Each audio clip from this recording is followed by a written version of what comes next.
गोपाल को रिझाती, मंदिर में घंटों घंटों बैठकर गिरधर गोपाल को नाच नाच के रिझाती। तो राणा जी कोई गढ़ की महारानी हो, किसी चीज की तुम्हें कमी है? हजारों दास दासियां तुम्हारे पास में हैं, धन वैभव नाम ऐश्वर्य शोहरत, किसी चीज की तुम्हें कमी नहीं है। तुम क्यों उन बाबाओं के साथ में बैठती हो? तुम क्यों अपने गिरधर गोपाल का नाम लेते हुए सबका त्याग कर दो? क्योंकि इससे हमारी लोक लाज पर बड़ा प्रभाव पड़ेगा, इसको छोड़ दो, त्याग दो। समझाया राणा जी ने, पर मीरा जी को समझ नहीं आया। एक कहते हैं ना, जब यदि आप भक्ति कर रहे हो तो भक्ति के रास्ते पर जब व्याधियां उत्पन्न हो गए तब उस समय भक्ति और ज्यादा बढ़ती है। और सबसे बड़ी बात, भक्ति आपकी सही मार्ग पर चल रही है या नहीं चल रही है, इसका पता भी इसी बात से चलता है। जब आपके भक्ति के मार्ग पर व्याधियां आने लगी तब पता चलता है कि आप सही मार्ग पर चल रहे हो। और कई लोग तो मनमुखी भक्ति करने में लगे रहते हैं, तो जो भक्ति में प्रेम में व्याधियां आए तब समझना कि हाँ हम सही रास्ते पर चल रहे हैं। आज मीरा जी यहाँ बैठकर भगवान का नाम गा रही थी, अपनी दास दासियों के साथ में बैठी। जब दास दासियों के साथ में बैठी तो यहाँ पर चित्तौड़गढ़ में एक सिंह रहा करता था, जो राजाओं की कैद में था। जब राजाओं की कैद में सिंह रहा करता था, आज क्या हुआ, गलती से वो सिंह बाहर निकल आया। और जब बाहर निकल आया तो जहाँ पर मीरा जी अपनी दासियों के साथ में बैठकर गिरधर गोपाल के लिए पुष्पों की माला पिरो रही थी, माला बना रही थी, उसी समय क्या हुआ, वो सिंह दहाड़ता हुआ दौड़ता हुआ मीरा जी के निकट आने लगा। जितनी भी दासियां दास सेवक वहां पे खड़े थे, सब उस सिंह की दहाड़ सुनकर, उस सिंह को देखकर दौड़ दौड़ के भागने लगे। मीरा जी से सब कहने लगे, भाई साहब भागो भागो, सिंह आ गया, सिंह नजदीक आ रहा है। और सिंह को देखकर मीरा जी खड़े होकर नाचने लग गई। मीरा जी कह रही है, हाँ मेरे तो भाग खुल गए, आज तो नरसिंह देव भगवान मेरे निकट आ गए, मेरे तो अहोभाग्य हो गए, प्रभु प्रकट होकर मुझे दर्शन देने के लिए आ गए। जो सिंह एक दहाड़ता हुआ आ रहा था, जो सबको भक्षण कर जाता है, आज मीरा जी का ऐसा दृश्य उसने देखा तो वो सिंह आकर मीरा जी के सामने नतमस्तक हो गया। जो माला अपने गिरधर गोपाल के लिए मीरा जी ने बनाई थी, वो माला आज उस सिंह के गले में पहना दी। और मीरा जी के सामने नतमस्तक होकर वो सिंह वहां से लौट कर चला गया। अब तो क्या हुआ, मीरा जी के सामने से जब वो सिंह चला गया तो अभी तक तो सब यही कहते थे कि अरे ये कक्ष में बैठकर किसी पर पुरुष से बात करती है, क्योंकि जब अपने कक्ष में रहती थी तो मीरा जी गिरधर गोपाल से बात करती थी। अब पूरे नगर में क्या बात फैल गई, महाराज ये मीरा कोई साधारण नहीं है, तो काला जादू जानती है। आज इस काले जादू से सिंह को इसने अपने बस में कर लिया। अब तो महाराज राणा जी को बड़ा क्रोध आया कि ऐसे तो मीरा मानेगी नहीं, हमारे कुल की लोक लाज डुबो देगी, इससे बढ़िया तो मर जाए तो ठीक है। हलाहल विष मंगवाया राणा जी ने और एक कटोरे में विष लिया। एक दासी से कहा कि जाओ जाकर ये विष मीरा जी को पिला दे। मीरा जी से कहना कि राणा जी जगन्नाथपुरी गए थे, जगन्नाथपुरी से ये चरणामृत प्रसाद लेकर आए हैं, तो मीरा मना नहीं करेगी, इसका पान कर लेगी। दासी ने ऐसे ही किया, उस विष को लेकर मीरा जी के पास पहुंची, कहा भाई साहब इस विष को आप इसमें प्रसाद है, राणा जी जगन्नाथपुरी से लेकर आए हैं, जगन्नाथ भगवान का प्रसाद है। अब जैसे सुना कि जगन्नाथ भगवान का प्रसाद है, मीरा तो प्रसन्न हो गई। उस विष को लेकर जैसे प्रणाम करके पान करने लगी, उस दासी के हृदय में दया आ गई। दासी बोली, भाई साहब इसमें कोई प्रसाद नहीं है, इसको मत पीजिए, इसमें विष है, राणा जी ने आपको मारने के लिए भेजा है। मीरा जी कहने लगी, अब भले ही इसमें विष ही क्यों ना हो, लेकिन इसको मेरे जगन्नाथ प्रभु के प्रसाद का नाम मिला है। अब यदि मैं इसका त्याग करूंगी तो मेरी भक्ति पर कलंक लग जाएगा। लोग कहेंगे कि मीरा को विष के ऊपर भरोसा था, लेकिन अपने जगन्नाथ प्रभु के ऊपर क्या मीरा को भरोसा नहीं था। अब तो इस विष को पान करने से यदि मेरी मृत्यु होनी हो तो मुझे कोई डर नहीं, मेरी मृत्यु हो जाए मैं इसको पान करूंगी। और जैसे उस हलाहल विष को मीरा जी ने पान किया, वो विष भी महाराज अमृत बन गया। फिर भी राणा जी मीरा की भक्ति को नहीं जाने। आज तो राणा जी कहने लगे, मीरा तुझे यदि चित्तौड़गढ़ में रहना है तो अपने गिरधर गोपाल को छोड़ना पड़ेगा, इन संतों के संग बैठना उठना छोड़ना पड़ेगा, वरना मैं चित्तौड़गढ़ में नहीं रहने दूंगा। मीरा जी कहने लगी, राणा कौन तुम्हारी चित्तौड़गढ़ में रहना चाहता है? मुझे तो वहां जाना है जहां मेरे गिरधर गोपाल रहते हैं। आज मीरा जी ने चित्तौड़गढ़ का त्याग कर दिया, वृंदावन की ओर निकली मीरा। और जब वृंदावन की ओर निकली, कुछ समय वृंदावन में मीरा जी रही, फिर वृंदावन से द्वारिकापुरी चली गई। जब मीरा जी द्वारिकापुरी गई और जब चित्तौड़गढ़ का त्याग किया, तो उसी समय से चित्तौड़गढ़ में सूखा पड़ने लगा, क्योंकि चित्तौड़गढ़ से भक्त अपराध हुआ था। संतों ने कहा राणा जी से कि आपने भक्त अपराध किया है, अब तो यदि मीरा जी लौटकर वापस चित्तौड़गढ़ में आ जाएं, तब तो दोबारा से स्थान हरा भरा हो सकता है, और यदि मीरा जी नहीं आई तो कोई उम्मीद नहीं है। राणा जी ने कुछ संतों को बुलाया, कहा यदि मैं जाऊंगा तो मीरा लौट कर नहीं आएगी, मैंने बहुत कष्ट दिए हैं मीरा को, आप जाइए मीरा को लेने। कुछ संत आज द्वारिकापुरी मीरा जी को लेने के लिए आए। मीरा जी से भेंट हुई और मीरा जी से कहा कि आप चित्तौड़गढ़ चलिए, राणा जी क्षमा मांगना चाहते हैं, आपको वापस बुलाया है। मीरा कहने लगी, देखो मैं राणा जी की आज्ञा से नहीं आई थी, मैं अपने गिरधर गोपाल की आज्ञा से आई थी। और हाँ, मैं मंदिर में जाके गिरधर गोपाल से आज्ञा लेकर आती हूँ, यदि मेरे गिरधर गोपाल आज्ञा दे देंगे तो मैं चलने को तैयार हूँ। सबने देखा, जितने लोग वहां खड़े थे सबने देखा कि मीरा जी द्वारिकाधीश के मंदिर में गई। अब बड़ी देरी हो गई, मीरा जी लौट कर नहीं आई। सबको लगा इतनी देर हो गई, अब तक मीरा क्यों नहीं आई। जब मंदिर में जाकर देखा तो द्वारिकाधीश तो विराजे हैं, पर मीरा दिखाई नहीं दे रही कहीं पर। चारों तरफ मीरा को देखा, कहीं मीरा दिखाई नहीं दी।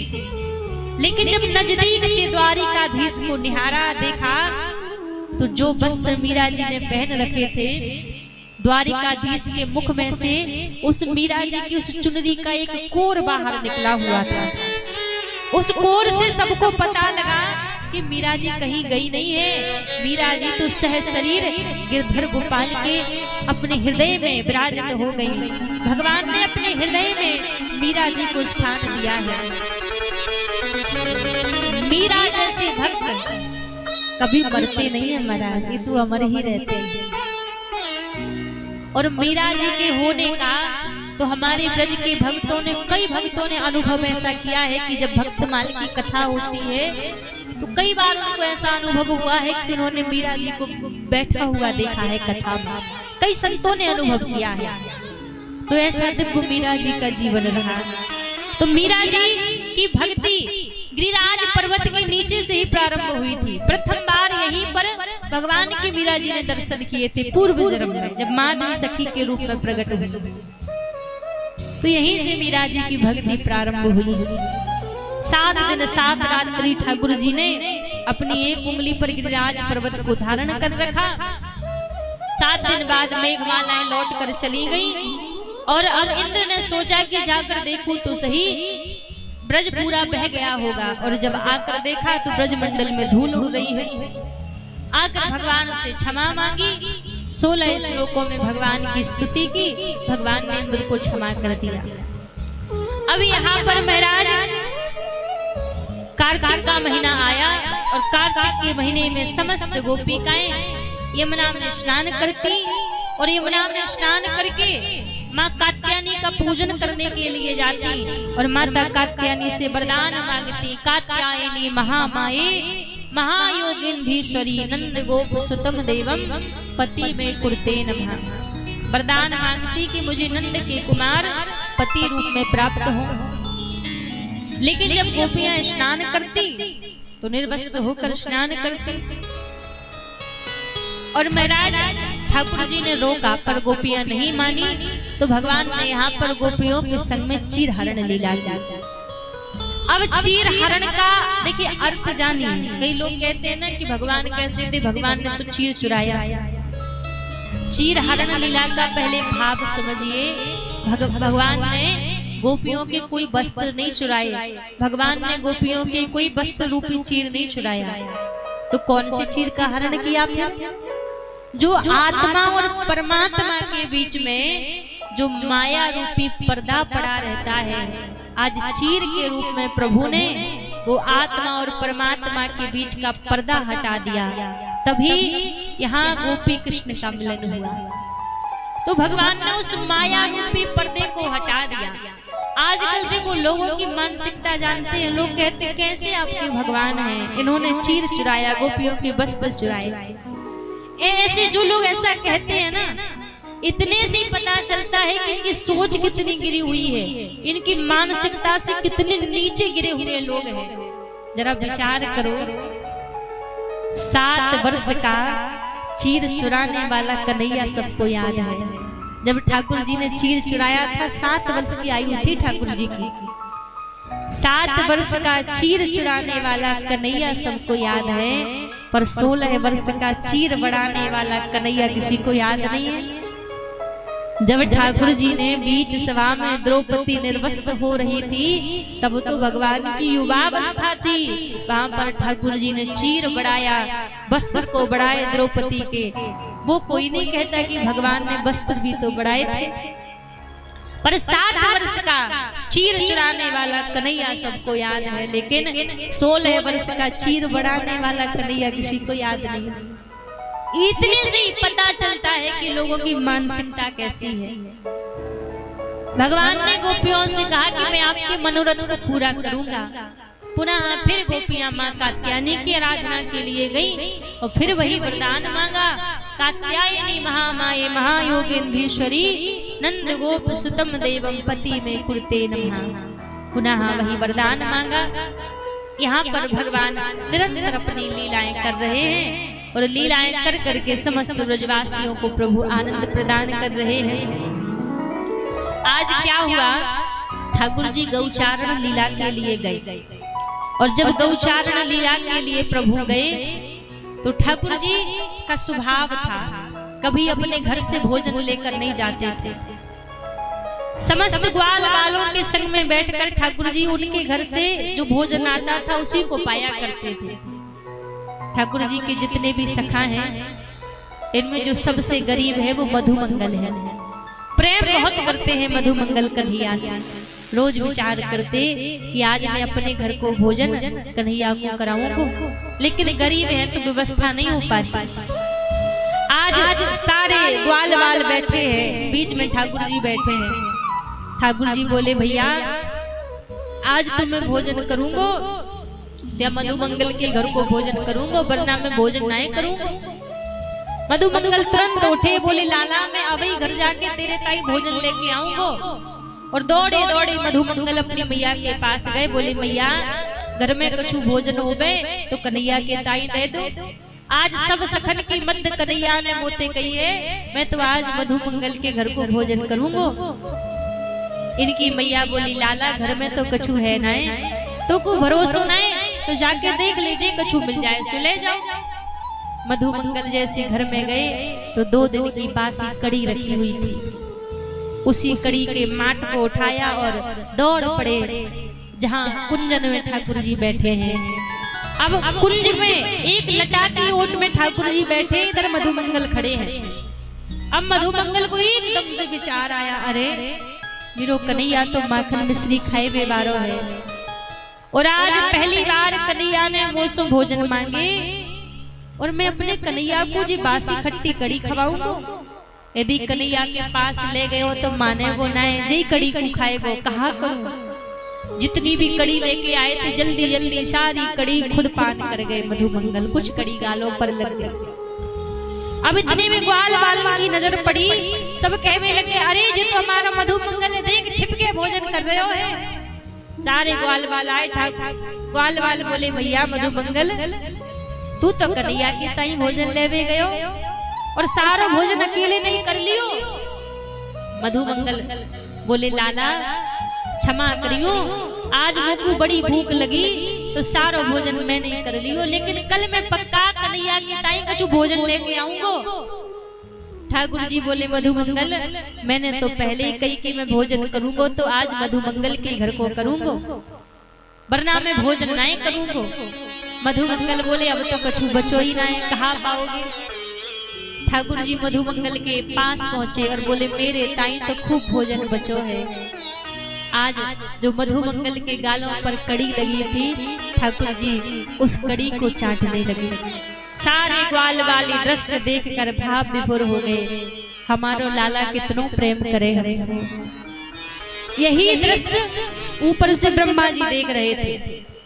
ब्रह्मा जी भ्रम में पड़ गए, भैया जी कैसो भगवान है, ये तो ग्वाल बालन की झूठन खा रहे हो जी, कैसो भगवान है, मैं ना मानू जी भगवान है, मैं तो परीक्षा लूंगा। ब्रह्मा जी आए, आकर ग्वाल बालों को बछड़ों को चुरा कर ब्रह्मलोक ले गए। सोचने लगे यदि भगवान होगो तो कछु चिंता ना होगी, और भगवान ना होगो तो कई पेड़ के वृक्ष के नीचे बैठकर रो रहे हो। अब जैसे देख देखो ब्रह्मा जी आए तो कहा देखो महाराज वही ग्वाल बाल वही बछड़े वृंदावन में विचरण कर रहे हैं, और दौड़ के फिर ब्रह्मलोक गए तो वही ग्वाल बाल वही बछड़े ब्रह्मलोक में हैं। सोचने लगे कि मैंने तो अपराध कर दियो, और जैसे वृंदावन आए भगवान से क्षमा मांग देखो। यहाँ पे ठाकुर जी ने कहा कि यो ब्रह्मा को रूप धारण कर लियो, और ब्रह्मलोक पहुंच गए। द्वारपाल ने बोले भैया आजकल मेरे जैसे बहरूपिया ब्रह्मा खूब घूमने लगे, और मेरे जैसो कोई दूसरो बहरूपिया ब्रह्मा आए तो भाई धक्का दे के बाहर निकाल दियो, और खुद जाके ब्रह्मा की सिंहासन पर बैठ गए। अब थोड़ी देर में जब वो ब्रह्मा जी लौट के आए तो अंदर जावे लग गए।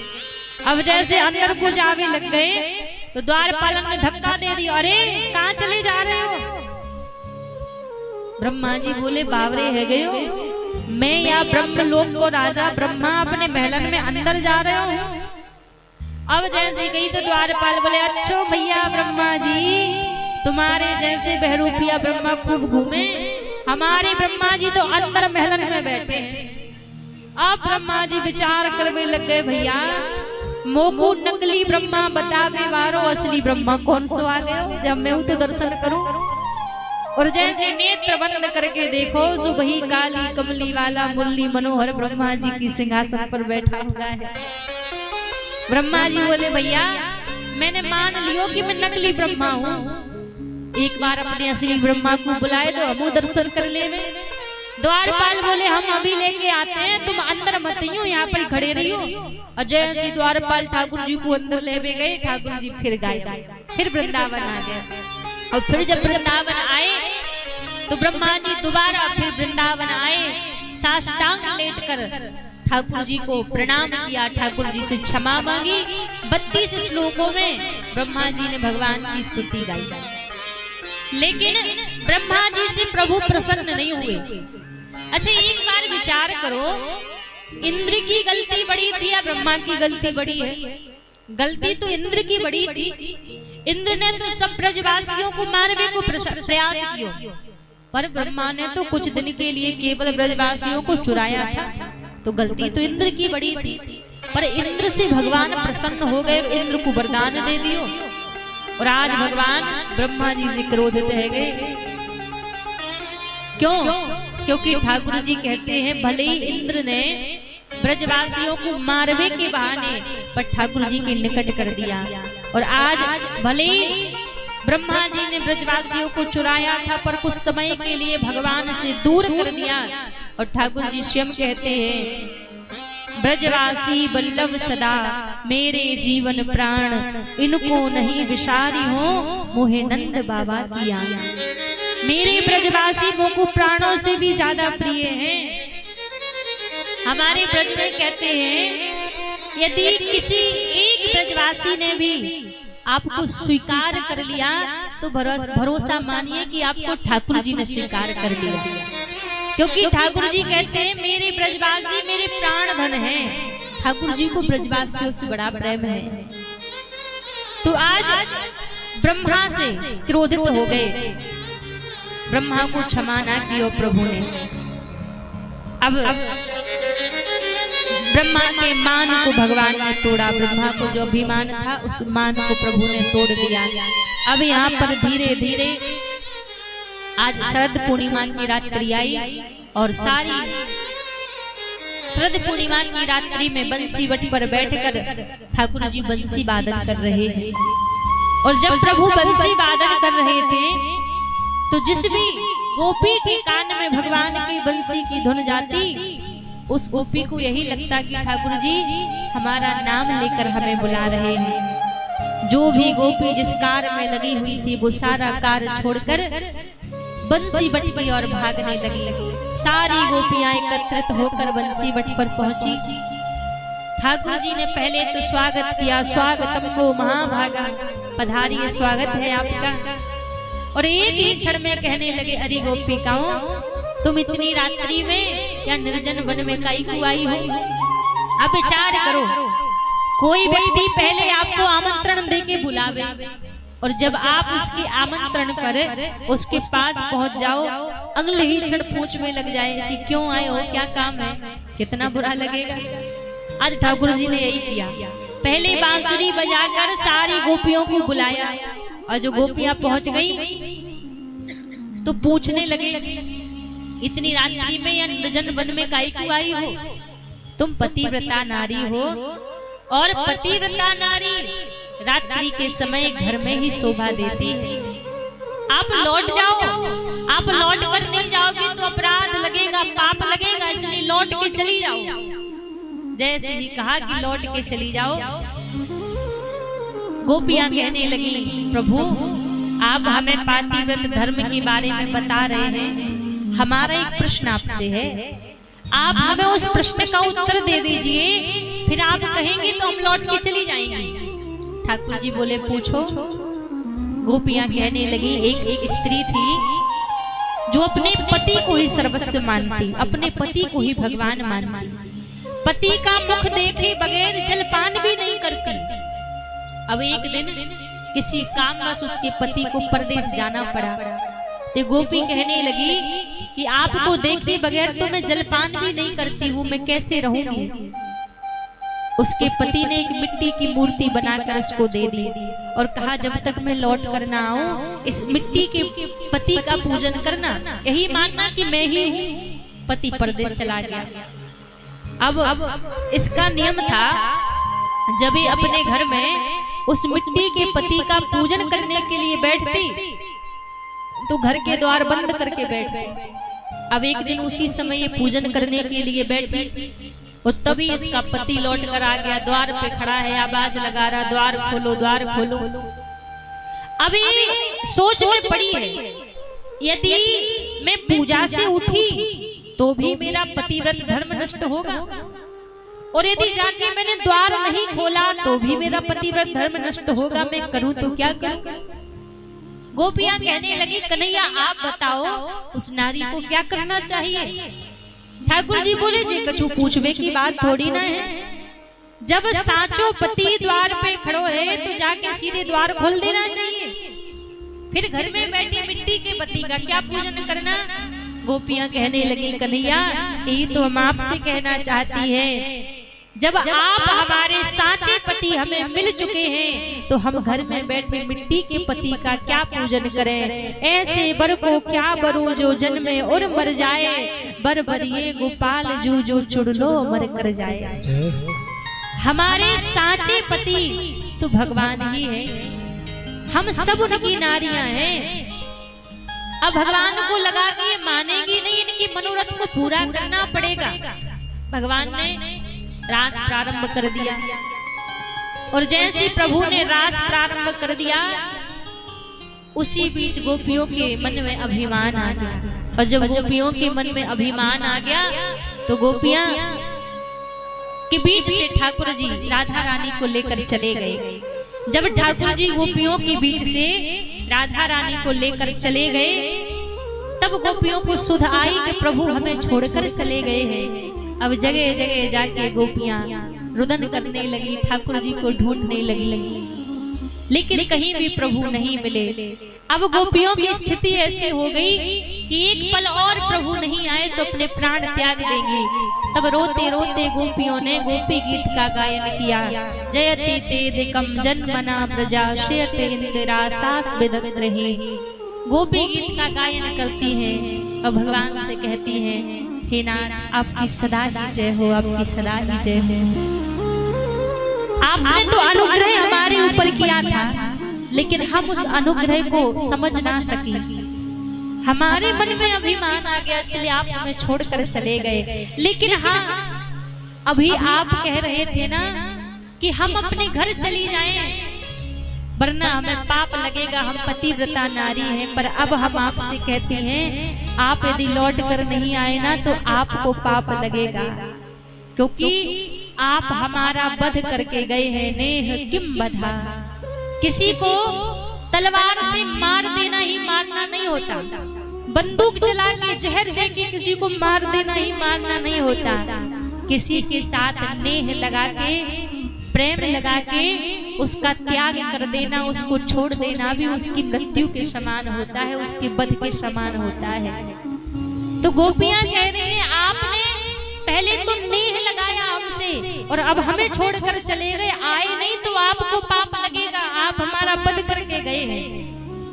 कहते हैं ना, कोई व्यक्ति आपके ऊपर आंख बंद करके भरोसा करता हो, सर्वस्व आपको मानता हो, आपके झूठ पर भी ना वो हंसकर यदि विश्वास कर देता हो, ऐसे व्यक्ति के साथ यदि आप छल करते हैं, ऐसे व्यक्ति के साथ यदि आप विश्वासघात करते हैं, तो भगवान भी ऐसे व्यक्ति को फिर क्षमा नहीं करता।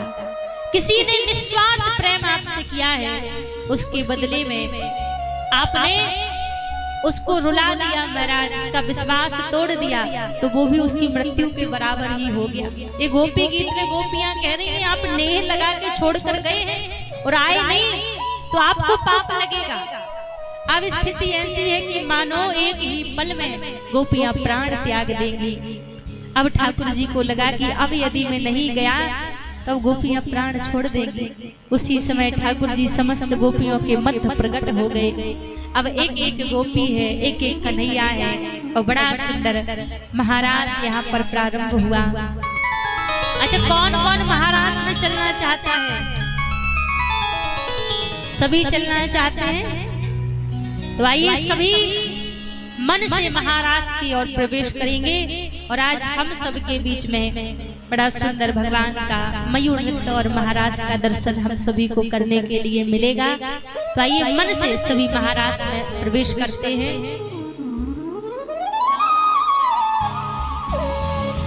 बोलिए रास बिहारी भगवान की।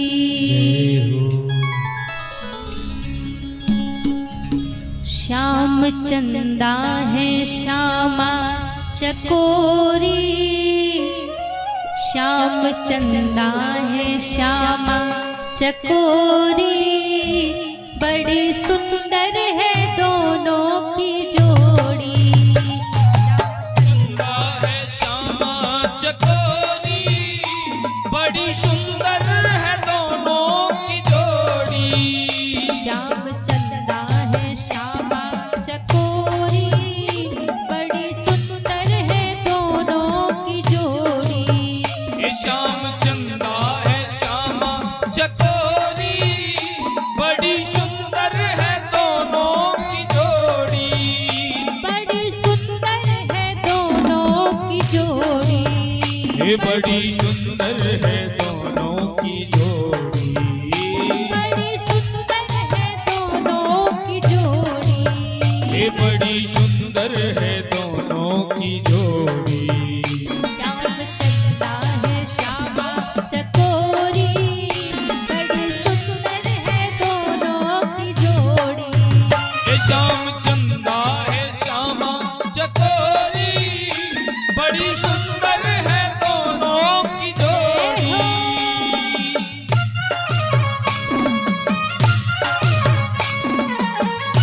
रास बिहारी भगवान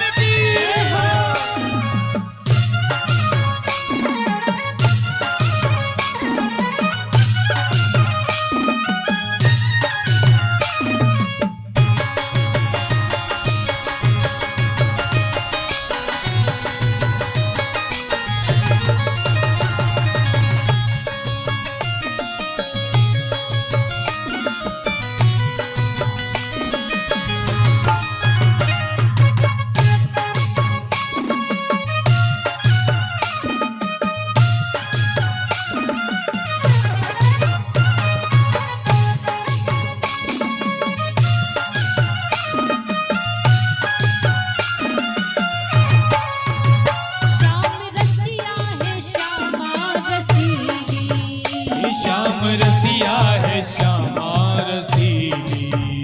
कृष्ण छलिया है राधा सरमीली, हे कृष्ण छलिया है राधा शर्मीली। श्याम रसिया है श्यामा रसीली, हे श्याम रसिया है श्यामा रसीली। कृष्ण छलिया है राधा शर्मीली, कृष्ण छलिया है राधा शर्मीली। कृष्ण काला है, कृष्ण काला है, कृष्ण काला है, राधा है गोरी, बड़ी सुंदर है दोनों की जोड़ी। श्याम चंदा है श्यामा चकोरी, बड़ी सुंदर है दोनों की जोड़ी। श्याम चंदा है श्यामा चकोरी, बड़ी सुंदर है दोनों की जोड़ी। श्याम चंदा है श्यामा चकोरी, बड़ी सुंदर है दोनों की जोड़ी। जय हो।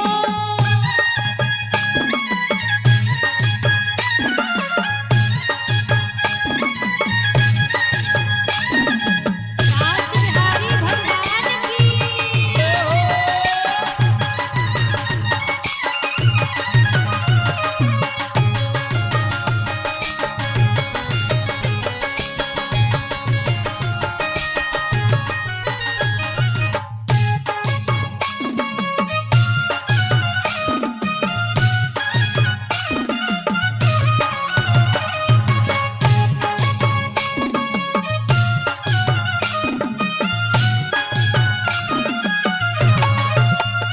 गिरधर गोपाल गोकुल का राजा, हे कृष्ण गोपाल गोकुल का राजा। कृष्ण गोपाल गोकुल का राजा, हे कृष्ण गोपाल गोकुल का राजा। ब्रज की सरकार रानी है राधा, हे ब्रज की सरकार रानी है राधा। ब्रज की सरकार रानी है राधा। ओ ब्रज की सरकार रानी है राधा। कृष्ण काला है, कृष्ण काला है, कृष्ण काला है, राधा है गोरी, बड़ी सुंदर है दोनों की जोड़ी। हे श्याम चंदा है श्यामा चकोरी, बड़ी सुंदर है दोनों की जोड़ी। श्याम चंदा है श्यामा चकोरी, बड़ी सुंदर है दोनों की जोड़ी। हे श्याम चंदा है श्यामा चकोरी, बड़ी सुंदर है दोनों की जोड़ी।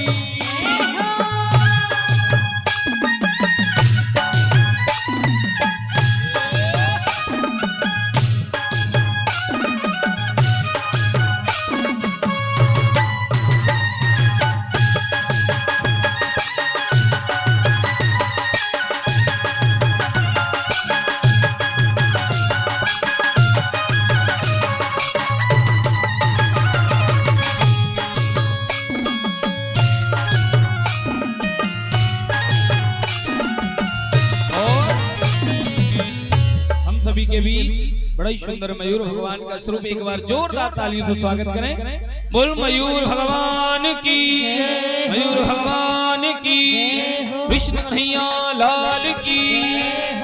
ठाकुर जी को शिरा दे। आइए, बड़ा ही सुंदर आप हो आयो रे सिया, मोर बन आयो रे सिया हो। ठाकुर जी को यहाँ खड़ा करिए सामने। हाँ, इधर खड़ा कर दीजिए, यहाँ पे इधर की साइड आगे आगे। एक बार जोरदार तालियों से स्वागत करेंगे। बोल मयूर भगवान की। हे आयो रे सिया, मोहर बन आयो रे सिया हो। आयो रे सिया, मोहर बन आयो रे सिया। हे आयो रे सिया, मोहर बन आयो रे सिया हो।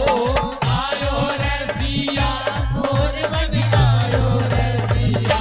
हो गहवर, हो गहवर, हो पर बरसाने की मोर कुटी पे मोर बन आयो रसिया। हे बरसाने की मोर कुटी पे मोर बन आयो रसिया। ओ आयो रसिया मोर बन आयो रसिया। हो आयो रसिया मोर बन आयो रसिया। ओ बरसा जय हो ओ बरसा जय हो हे बरसाने की मोर कुटी पे मोर बन आयो रसिया। हे बरसाने की मोर कुटी पे मोर बन आयो रसिया। हे मोर बनी आयो काना मोर बनी आयो। मोर बन आयो काना मोर बन आयो। हे मोर बनी आयो काना मोर बनी आयो। मोर बन आयो काना मोर बन आयो। हे मोर बनी आयो काना मोर बनी आयो। मोर बन आयो काना मोर बन हे आयो। बरसाने की मोर कुटी पे मोर बन आयो रसिया। हे बरसाने की मोर कुटी पे मोर बन आयो रसिया। मयूर भगवान की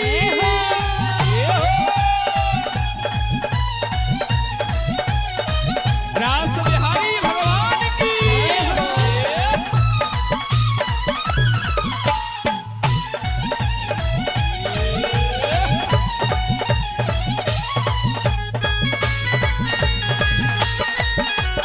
हरी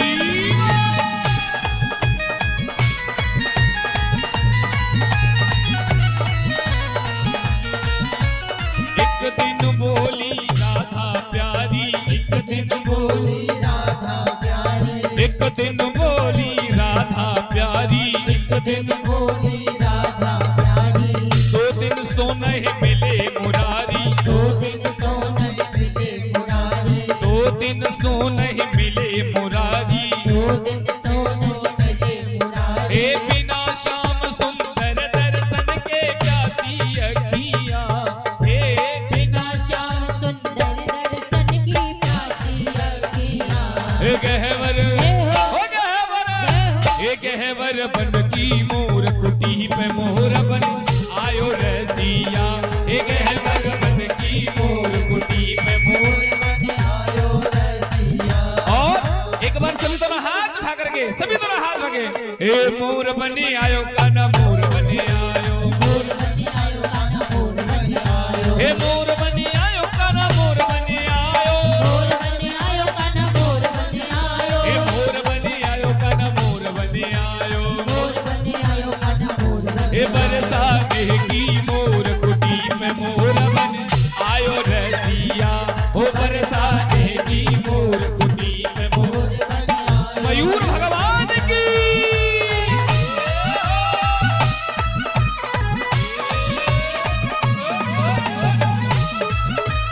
हरि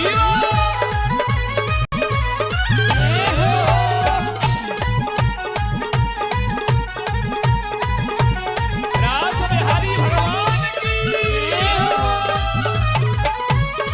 चक्रधारी भगवान की।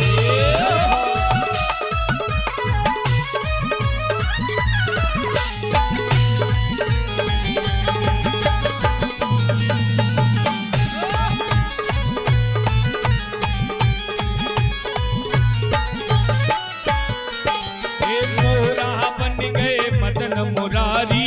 मोरा बन गए मदन मुरारी। मोरा बन गए मदन मुरारी। मोरा बन गए मदन मुरारी। ऐसो नृत्य कियो गिरधारी। ऐसो नित्य कियो गिरधारी। ऐसो नृत्य कियो गिरधारी। ऐसो नित्य कियो गिरधारी। हे मोरा बन गए मदन मुरारी। मोरा बन गए मदन मुरारी। ऐसो नृत्य कियो गिरधारी। ऐसो नित्य कियो गिरधारी। या छवि ऊपर मोहित है गई ब्रज की सखियां। हो या छवि ऊपर मोहित है गई ब्रज की सखियाँ। हो बरसा जय हो हो गहवर जय हो। ये बरसाने की मोर कुटी पे मोर बन आयो रसिया। हे बरसाने की मोर कुटी पे मोर बन आके बिहारी लाल की।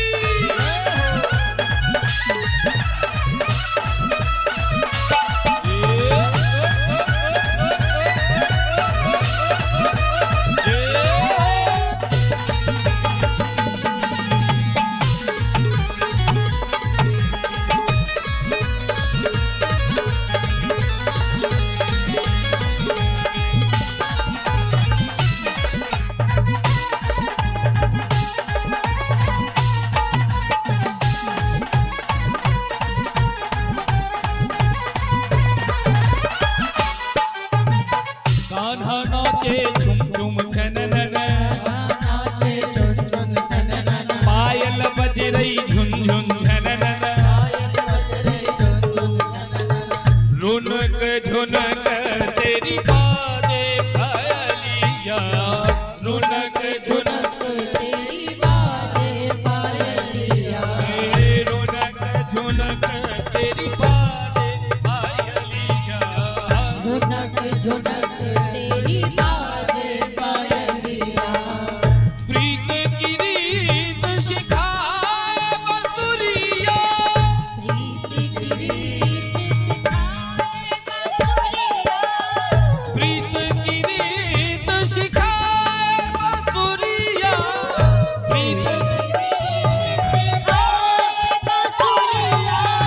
रुनक झुनक तेरी बाजे पायलिया, झुनक झुनक तेरी बाजे पायलिया, हे पायल बज रही झुम झुम झननन, पायल बज रही झुन झुन झननन, गाना नाचे झुम झुम झननन, गाना नाचे झुन झुन झननन, हे अशोक शर्मा संग बहालन के नाचे सखिया, हे अशोक शर्मा संग बहालन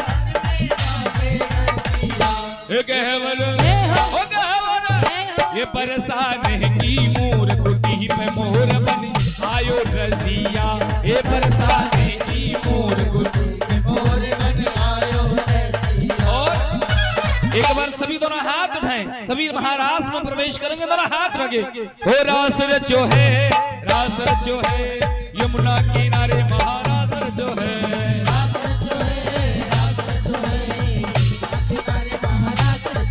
हे रास रचो है, रास रचो है, यमुना किनारे महारास रचो है, रास रचो है, रास रचो है, यमुना किनारे महारास रचो है, ता हई तक हई ईदा तड़ हई, ता हई तक हई ईदा तड़ हई, ता हई तक हई ईदा तड़ हई, तक ईदा तड़ हई, ईदा तड़ हई, ईदा तड़ हई, ईदा तड़ हई, तक ईदा तड़ हई, ईदा तड़ हई, ईदा तड़ हई। एक बार प्रेम के मयूर भगवान की हे रास रचो है, रास रचो है, यमुना किनारे हरि रास रचो है, रास रचो है, रास रचो है, यमुना किनारे हरि रास रचो है। बोल मयूर भगवान की, रास राशेश्वर भगवान की। एक कुर्सी लगा के ठाकुर जी को और मयूर भगवान को विराजमान करें और आचार्य जी ठाकुर जी का और मयूर भगवान का तिलक कर पूजन कर विदा करें। श्राद्ध बोलिए रास बिहारी भगवान की। यहाँ पर बड़ा ही सुंदर महारास हुआ। भाव ठाकुर जी को मिठाई साथ और महाराज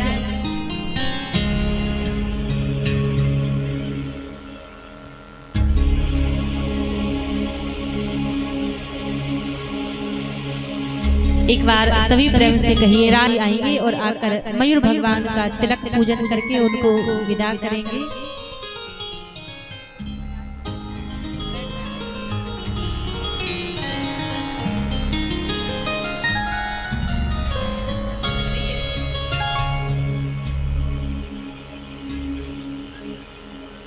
हमारे छोटे से कन्हैया बड़े नटखट हैं, देख लो।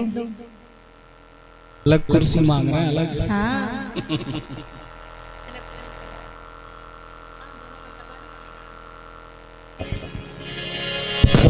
बोलिए बांके बिहारी लाल की, रास बिहारी भगवान की। यहाँ पर बड़ा सुंदर महारास हुआ। 6 महीने तक निरंतर महारास चला। धीरे धीरे आज ठाकुर जी ने सभी गोपियों के मनोरथ को पूरा किया। अब धीरे धीरे भगवान की 11 वर्ष की आयु हो गई। जब भगवान की 11 वर्ष की आयु हो गई, आज कंस के पास नारद जी पहुंचे और कंस से जाकर कहने लगे, महाराज अब आपका शत्रु 11 वर्ष का हो चुका है, आपको भय नहीं लग रहा? आपको अपने शत्रु को मारना नहीं है? कंस कहने लगे मैंने प्रयास तो बहुत किया है, जितने लोगों को भी मैं भेजता हूँ कोई भी लौट कर वापस नहीं आता, मैं करूँ तो क्या करूँ? नारद जी बोले आप उनको ऐसे नहीं मार पाओगे, आपके पास जो शिव जी का दिया हुआ धनुष है, आप उस धनुष यज्ञ का मेला रखिए। मेला रखा और अक्रूर जी से कहा कि आप जाओ वृंदावन और जाकर कृष्ण और बलराम को लेकर आओ। अक्रूर जी वृंदावन पहुंचे कृष्ण और बलराम को लेने के लिए। नंद बाबा से भेंट हुई और जब नंद बाबा से भेंट हुई, भोजन इत्यादि करके रात्रि के समय में बैठे थे, तो नंद बाबा पूछने लगे अक्रूर कैसे आना हुआ? अक्रूर जी कहने लगे महाराज मथुरा में 2 दिन का धनुष यज्ञ का मेला लगा हुआ है और मैं 2 दिन के लिए कृष्ण और बलराम को लेने के लिए आया हूँ। जैसे कहा कि मैं लेने के लिए आया हूँ, उसी समय मैया यशोदा भोजन करने के लिए बैठी थी। मैया यशोदा ने एक निवाला तोड़ा था, अपने मुख में नहीं दिया, उस निवाले को वहीं छोड़ दिया और कहने लगी अक्रूर ये क्यों कहते हो कि मैं कृष्ण और बलराम को लेने के लिए आया हूँ? ये क्यों नहीं कह देते कि भाभी मैं तेरे प्राण लेने आया हूँ? क्योंकि कृष्ण और बलराम तो मेरे प्राण धन हैं, इनके बिना तो एक पल भी मैंने रहना नहीं सीखा, एक क्षण भी मैं इनके बिना नहीं रह सकती। तुम 2 दिन की बात कर रहे हो? और जैसे ही कहा, आज नंद बाबा मैया यशोदा के पास आए और मैया यशोदा से कहने लगी यशोदा मैंने आज तक तुमसे एक बात छुपाई है, जिस कन्हैया को तुम अपना पुत्र कहती हो, एक कन्हैया तुम्हारा पुत्र नहीं है, एक कन्हैया तो देवकी और वसुदेव का पुत्र है। मैंने अपनी मित्रता निभाने के लिए आज कन्हैया को अपने पास में छिपा कर रखा है और जो कन्या कंस के हाथों से छूटकर आकाश मार्ग में गई थी, वो कन्या तेरी ही कन्या थी। उस दिन तुम्हारे यहाँ तो एक कन्या ने जन्म लिया था, जिस कन्हैया को तुम अपना पुत्र कहती हो, ये कन्हैया तुम्हारा पुत्र नहीं है। जैसे ही कहा महाराज, मैया यशोदा कहने लगी आपने मेरे साथ अन्याय किया है। यदि आप मुझसे कहते कि कन्हैया को हमें यहाँ पर छिपा कर रखना है, मित्रता निभानी है, तुम्हें कन्हैया को यहाँ है, आप यदि त्याग कर दोगी तो इसमें तुम्हारा नाम बड़ा होगा। तुम जरा देवकी के बारे में सोचो, जिसके 6 पुत्रों को कंस ने उसकी आंखों के सामने मार दिया, 7वां गर्भ नष्ट हो गया और 8वीं संतान जो तुम्हारे पास में है वो देवकी एक करूं। थोड़ा देवकी के बारे में भी सोचो। समझाया नंद बाबा ने। धीरे धीरे रात्रि बीत गई, भोर की बेला हुई। सारे ब्रजवासी गोपियां सब मैया यशोदा के द्वार पर खड़े हैं।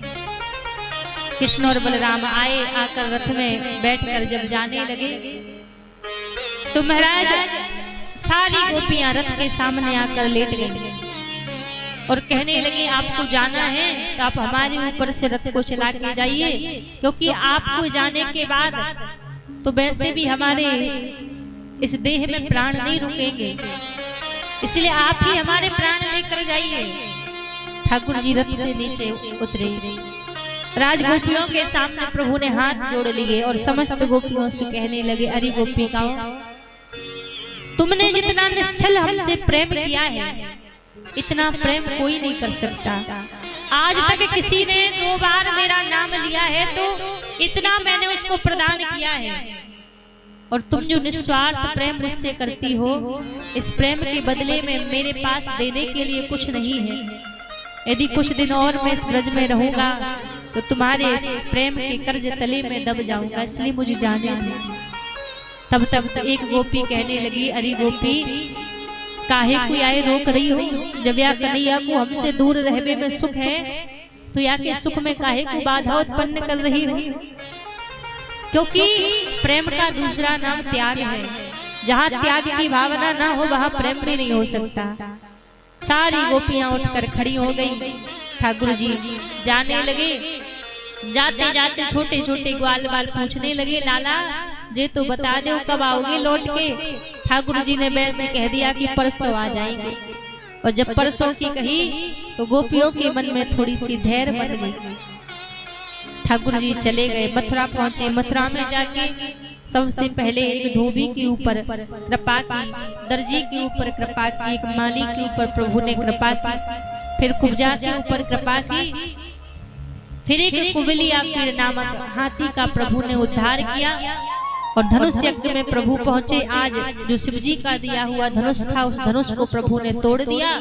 राज कंस की सभा में प्रभु पहुंचे। कंस की सभा में हजारों लोग बैठे हैं और हजारों लोगों में से महाराज कहते हैं, जागी रही भावना जैसी प्रभु मूरत देखी तिन तैसी। जो जिस भाव से भगवान को देख रहा है ठाकुर जी उसी भाव से दिखाई दे रहे हैं। आज कंस की सभा में भगवान पहुंचे और कंस की सभा में प्रभु जाकर आज कंस के केसों को पकड़कर नीचे खींच कर लाए। कंस चिल्ला रहा है, छोड़ दो, पीड़ा हो रही है, कष्ट हो रहा है। ठाकुर जी बोले, याद करो उस दिन मेरी माँ देवकी भी कह रही थी कि छोड़ दो, पीड़ा हो रही है, कष्ट हो रहा है। पर कहते हैं ना, जाके पाँव ना फटी बीमाई वो क्या जाने पीर पर आई। जिसके पाँव में कभी बीमारी ना फटी हो, जब तक खुद के ऊपर दुख ना आए तब तक दूसरे की पीड़ा को नहीं समझ सकते। आज एक मुष्टिका का प्रहार प्रभु ने किया और एक मुष्टिका का प्रहार करके आज भगवान ने कंस का वध कर दिया। कंस का वध कर दिया, अपने नाना उग्रसेन जी को बंदी गृह से मुक्त कराया।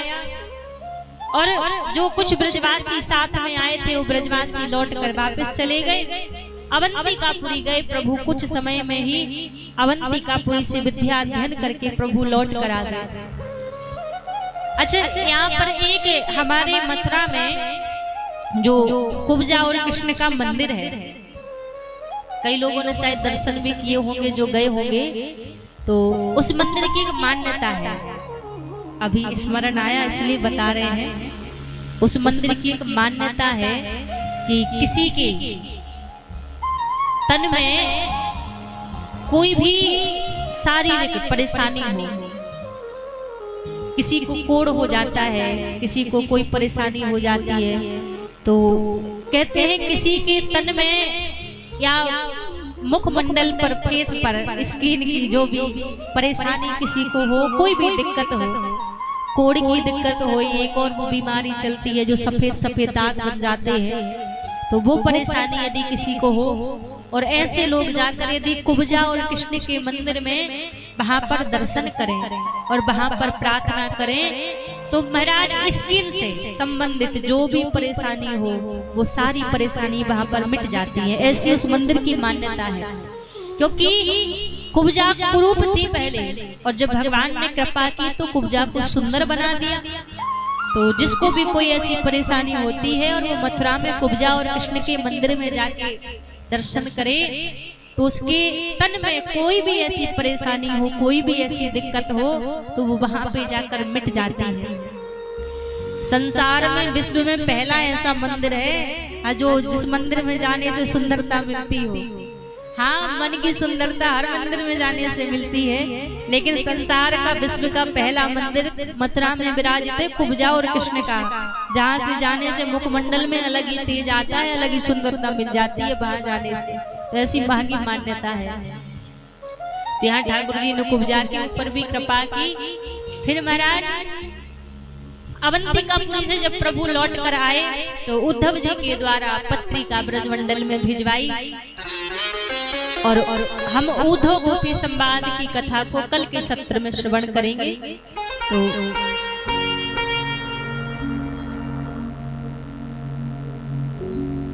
तो यहाँ पर महाराज उद्धव जी महाराज के द्वारा पत्रिका भिजवाई ब्रजमंडल में। अच्छा देखो, किसी को जल्दी तो नहीं है ना जाने की, जल्दी तो नहीं है, बीच बीच में उठ के मत जाना। आज की आनंद और है, कल तो विदाई में चलना है। हाँ थोड़ा देरी भी हो जाए कोई बात नहीं है, जरूरी थोड़ी है कि 10 बजे की कथा विश्राम हो। हाँ जाना नहीं कोई बीच में। एक बार सभी प्रेम से कहिए राधे राधे राधे राधे राधे राधे। आज ठाकुर जी मथुरा में महल की छत पर बैठे हुए थे। मैया देवी प्रथम बार आज माखन रोटी लेके ठाकुर जी के लिए आई और जैसे माखन रोटी लेके आई और आकर कहने लगी, कन्हैया देख मैं माखन रोटी लेके आई हूँ, या माखन रोटी को खाई लो। और जैसे ठाकुर जी ने वो देवकी मैया के हाथों में माखन रोटी रखी देखी, ठाकुर जी रोने लगे, विलाप करने लगे। जब रुदन करने लगे तो देवकी मैया घबरा के वसुदेव जी के पास पहुंची और जाकर कहने लगी, आज मैं प्रथम बार कन्हैया के पास माखन रोटी लेकर गई और उस माखन रोटी को देखकर कन्हैया रोने लग गए। आप जाओ, जाके एक बार कन्हैया से पूछो कि कन्हैया को कौन सी परेशानी है, कौन सी दिक्कत है, कोई तकलीफ है क्या इस मथुरा में? कोई तकलीफ होगी तो हम उसको मिटाने का प्रयास करेंगे। आप जाकर एक बार कन्हैया से पूछिए। वसुदेव जी बोले कि शायद कन्हैया मुझे ना बताए कोई भी परेशानी, क्योंकि मैं पिता हूँ उनका। उद्धव जी को पास में भेजो, उद्धव उनके मित्र हैं, उद्धव को तो अवश्य बताएंगे। आज उद्धव जी आए ठाकुर जी के पास में और ठाकुर जी के पास में आकर पूछने लगे, कन्हैया क्या बात है, आप इतने उदास क्यों हैं? मैंने सुना है कि आज मैया देवी के निकट आप रुदन कर रहे थे, क्या बात है? उद्धव जी महाराज से ठाकुर जी कहने लगे,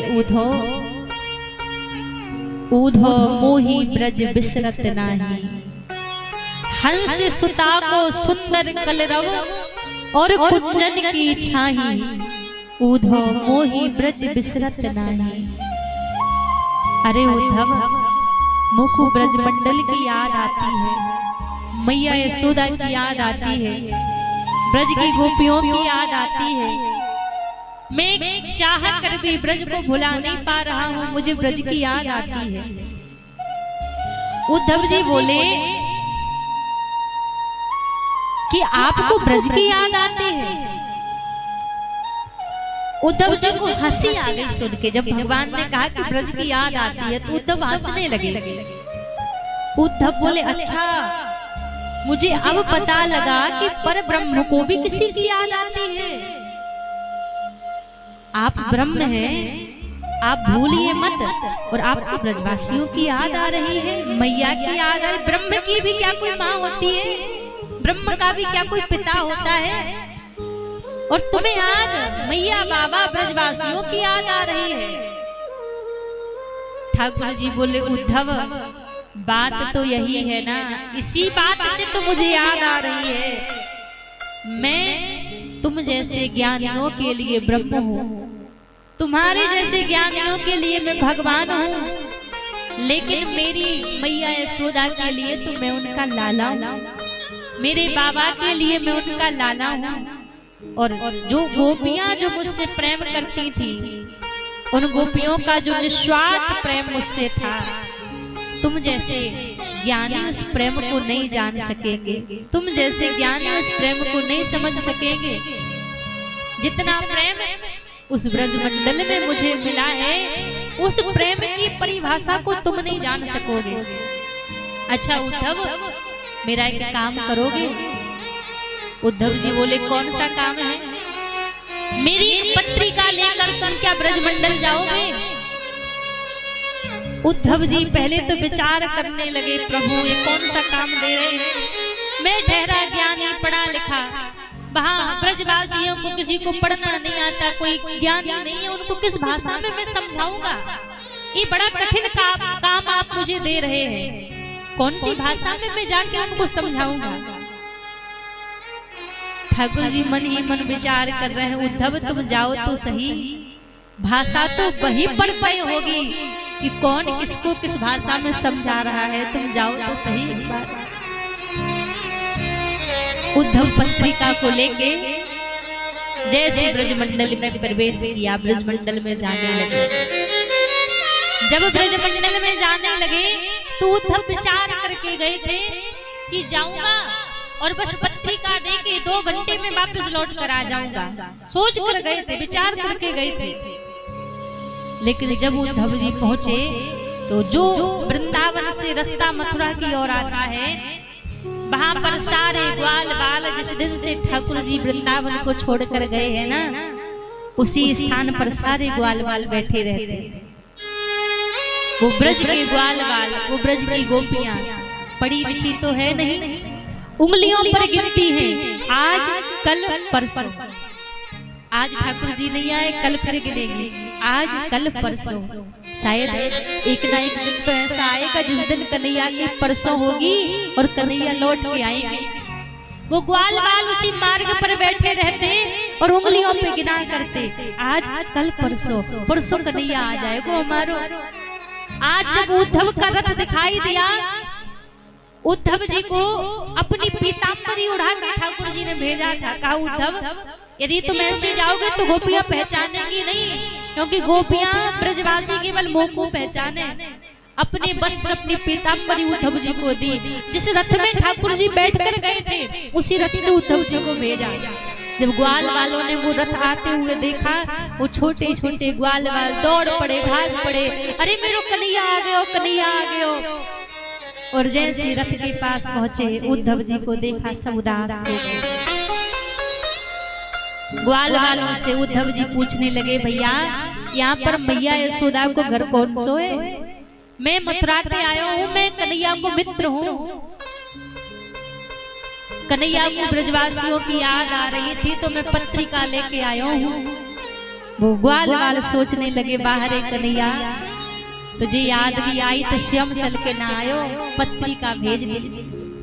वो ग्वाल वाल कहने लगे, भैया ये जो जल की धार बहती हुई आ रही है ना, इसके किनारे किनारे चले जाओ, मैया के घर पहुंच जाओगे। उद्धव जी महाराज बोले, यार धार से मैया के घर को कहा संबंध है? ग्वाल वाल बोले, भैया ये कोई साधारण धार ना है बह रही, ये कोई जल की धार ना है। जादते कन्हैया ब्रजमंडल को छोड़ के गए हैं, बादते मैया यशोदा गोपियां ब्रजवासी इतना रुदन करती हैं कि उनके अश्रुओं की धार बनकर बह रही है। उद्धव के ज्ञान की पहली सीढ़ी तो वही खिसक गई। कोई किसी से इतना प्रेम कैसे कर सकता है? उद्धव जी नंद भवन में पहुंचे और नंद भवन में जैसे पहुंचे तो मैया तो घर के आंगन में बैठी हुई थी, ठाकुर जी को याद कर रही थी। घर के द्वार पर बाहर नंद बाबा बैठे थे। नंद बाबा को उद्धव जी मिले, प्रणाम कियो और प्रणाम करके जैसे कही, बाबा मैं मथुरा से आयो हूँ, मैं कन्हैया को मित्र हूँ, कन्हैया की पत्रिका लेके आयो हूँ। और जैसे मैया ने कन्हैया को नाम सुनो, मैया दौड़ के द्वार के बाहर आई और बोले, अरे भैया इतनी तेज तेज ते काई को बोल रहे हो? अभी अभी मेरो कन्हैया बड़ी देर में तो सोयो है और तुम इतनी तेज तेज ते जागोगे, अब भाई उठ जाएगा कन्हैया, जाग जाएगा। उद्धव को डांट के फिर पल्ले के पास मैया दौड़ी दौड़ी गई और जब पल्ले के पास दौड़ी दौड़ी गई, पलना खाली पड़ा है, उस खाली पलने को देखकर मूर्छित होकर मैया गिर पड़ी। जब मैया गिर पड़ी, उद्धव जी मैया के पास गए और मैया को समझा रहे, अरे मैया जा कन्हैया को तुम अपनो पुत्र मानो, अपनो बालक मानो। वो कन्हैया कोई साधारण ना है, वो आपको बालक ना है, वो पर ब्रह्म है, वो निराकार ब्रह्म है। निराकार ब्रह्म की आराधना करो। जिस ब्रह्म का कोई आकार नहीं होता। मैया बोली अच्छो उधो, तुम कहा कहना चाहो कि वो कन्हैया मेरो लाला ना है? तुम कह रहे हो कि कन्हैया तो निराकार है, तो जा कन्हैया को मैं अपनी गोदी में बिठा बिठा के माखन खिलाया करती थी, वो कन्हैया कौन था? जब मैं माखन निकाला करती थी, पीछे से आके मेरी साड़ी को खींचा करता था, वो कन्हैया कौन था? जिसके नन्हे नन्हे पैरों में मैं पायल पहनाया करती थी। तुम कह रहे हो कि ब्रह्म निराकार होता है, उसके हाथ नहीं होते, पैर नहीं होते, तो वो कौन था? तुमने कहा कि परब्रह्म की आराधना करो। उद्धव, तुम्हारे कहवे पर परब्रह्म की आराधना कर तो लेते हम, लेकिन हम विवश हैं, क्योंकि हमारे पास यदि 2-4 मन होते तो शायद एक मन हम तुम्हारे परब्रह्म में लगा देते, लेकिन ऊधो मन ना भये 10-20, एक हतो सो गयो श्याम संग, अब का राधे ईश। ऊधो मन ना भये 10-20, मन एक था, वो कन्हैया के संग में चला गया, अब कहाँ मन लगाऊं? और तुम कह रहे हो कि हम ब्रह्म की आराधना करें, हम ब्रह्म को कहाँ स्थान देवे? ना मन में स्थान है, ना बुद्धि में स्थान है, कहाँ हम आपके ब्रह्म को स्थान देवे? यहाँ तो कृष्ण तन कृष्ण मन कृष्ण है हमारो धन, ऊधो हमें 8 याम कृष्ण ही सो काम है। हमें तुम्हारे व ब्रह्म सो काम नहीं, हमारे तो रोम रोम में हमारो कन्हैया समायो है। मैया से मिले उद्धव जी, गोपीत से मिले, 2 घंटे की बोल के गए थे। 6 महीने उद्धव जी वृंदावन में रुके, और 6 महीने बाद जब उद्धव जी लौट कर गए तो स्थिति कैसी है? ऊधो सूधो है चलो, सुन गोपिन के बोल, ज्ञान बजाई डुगडुगी और प्रेम बजायो ढोल। ज्ञानी बनकर आए थे, प्रेमी बनकर लौट कर गए हैं। अब यहाँ पर लौट कर उद्धव जी तो चले गए। कंस की 2 पत्नियां थी, अस्ति और प्राप्ति। जब भगवान ने कंस का वध किया तो इन्होंने जाकर अपने पिता जरासंध से शिकायत कर दी। 17 बार जरासंध ने मथुरा पर चढ़ाई की, 17 बार ही पराजित हो गया, हार गया। और जब 18वीं बार आया तो 5000 ब्राह्मण देवताओं को बंदी बना लिया, और सबसे कहा कि यदि मैं जीत गया तो मुंह मांगा धन दूंगा, और हार गया तो सबको फांसी पर चढ़ा दूंगा। जब 18वीं बार युद्ध करने के लिए जरासंध आया तो युद्ध करते करते आज ठाकुर जी दाऊ भैया से बोले, दाऊ भैया क्यों ना आए, आज युद्ध को छोड़ के चले, मन ना आए आज। ठाकुर जी से दाऊ भैया कहने लगे, लोग कहा कहेंगे कि कन्हैया युद्ध छोड़ के चले गए। ठाकुर जी बोले, अभी का काम नाम है, कोई चीर चोर कहे, कोई चित्त चोर कहे, कोई बाखन चोर कहे, कोई गिरधारी कहे, एक नाम और सही, रण छोड़ नाम पड़ जाएगा। रण को छोड़ के ठाकुर जी भाग गए तो ठाकुर जी का नाम रण छोड़ पड़ गया। उन ब्राह्मण देवताओं के प्राणों की रक्षा के लिए प्रभु यहाँ से भागे और समुद्र के बीचों बीच जाके सोने की द्वारिकापुरी का प्रभु ने निर्माण किया और सोने की द्वारिकापुरी के राजा बन गए। यहाँ पर कुंडलपुर के राजा श्री भीष्मक जी महाराज, जिनके बड़े पुत्र का नाम रुक्मी और कन्या का नाम रुक्मणी। रुक्मी चाहता था कि मेरी बहन का विवाह शिशुपाल के साथ में हो, लेकिन माता रुक्मणी मन ही मन ठाकुर जी को पति मान बैठी थी। रुक्मी ने स्वयंवर रखा और रुक्मणी से कह दिया कि स्वयंवर तो केवल नाम के लिए है, तुम्हें वरमाला तो शिशुपाल के गले में ही डालनी है। आज माता रुक्मणी ने एक पत्रिका लिखी और पत्रिका ब्राह्मण देवता के हाथों द्वारिकापुरी भिजवा दी। और द्वारिकापुरी जब पत्रिका भिजवाई, भगवान को वो पत्र मिला ब्राह्मण देवता के संग ही यहाँ पर ठाकुर जी आ गए। और जब माता रुक्मणी को समाचार मिला कि ठाकुर जी कुंडलपुर में आ चुके हैं, तो माता रुक्मणी बड़ी प्रसन्न है। आज मैया का श्रृंगार हो रहा है रुक्मणी जी का, और माता रुक्मणी अपनी सखियों से कह रही है, आज इतना सुंदर मुझे, मेरी सखियों मुझे मेहंदी लगा दो,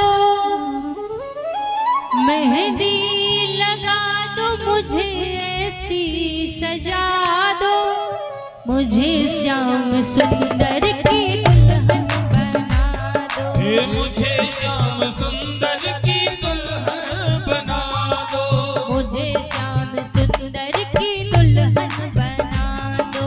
मुझे श्याम सुंदर की दुल्हन बना दो।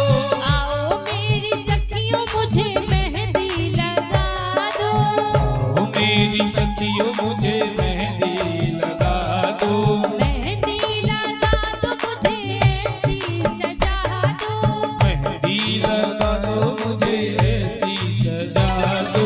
मुझे श्याम सुंदर की दुल्हन बना दो। हे मुझे श्याम सुंदर की दुल्हन बना दो, मुझे श्याम सुंदर की दुल्हन बना दो। हे मुझे श्याम सुंदर की दुल्हन बना दो।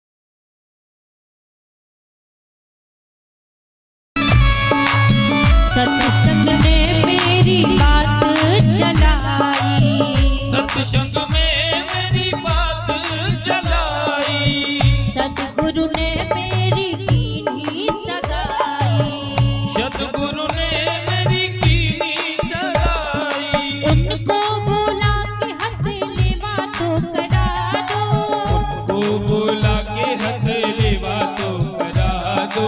मुझे श्याम सुंदर की दुल्हन बना दो। हे मुझे श्याम सुंदर की दुल्हन बना दो, मुझे श्याम सुंदर की दुल्हन बना दो। मुझे श्याम सुंदर की दुल्हन बना दो।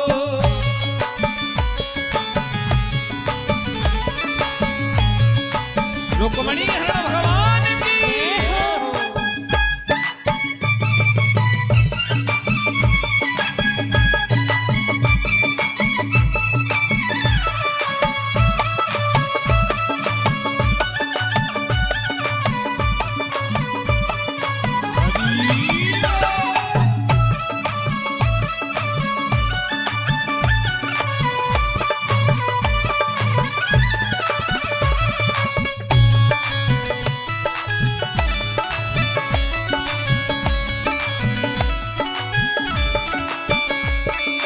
ऐसी पहनू चूड़ी जो कबहू न टूटे, ऐसी पहनु चूड़ी जो कबहू न टूटे, ऐसी पहनू चूड़ी जो कबहू न टूटे, ऐसी पहनु चूड़ी जो कबहू न टूटे, ऐसा करूं दुल्हा जो कबहू न रूठे, ऐसा बनूं दुल्हा जो कबहू न रूठे।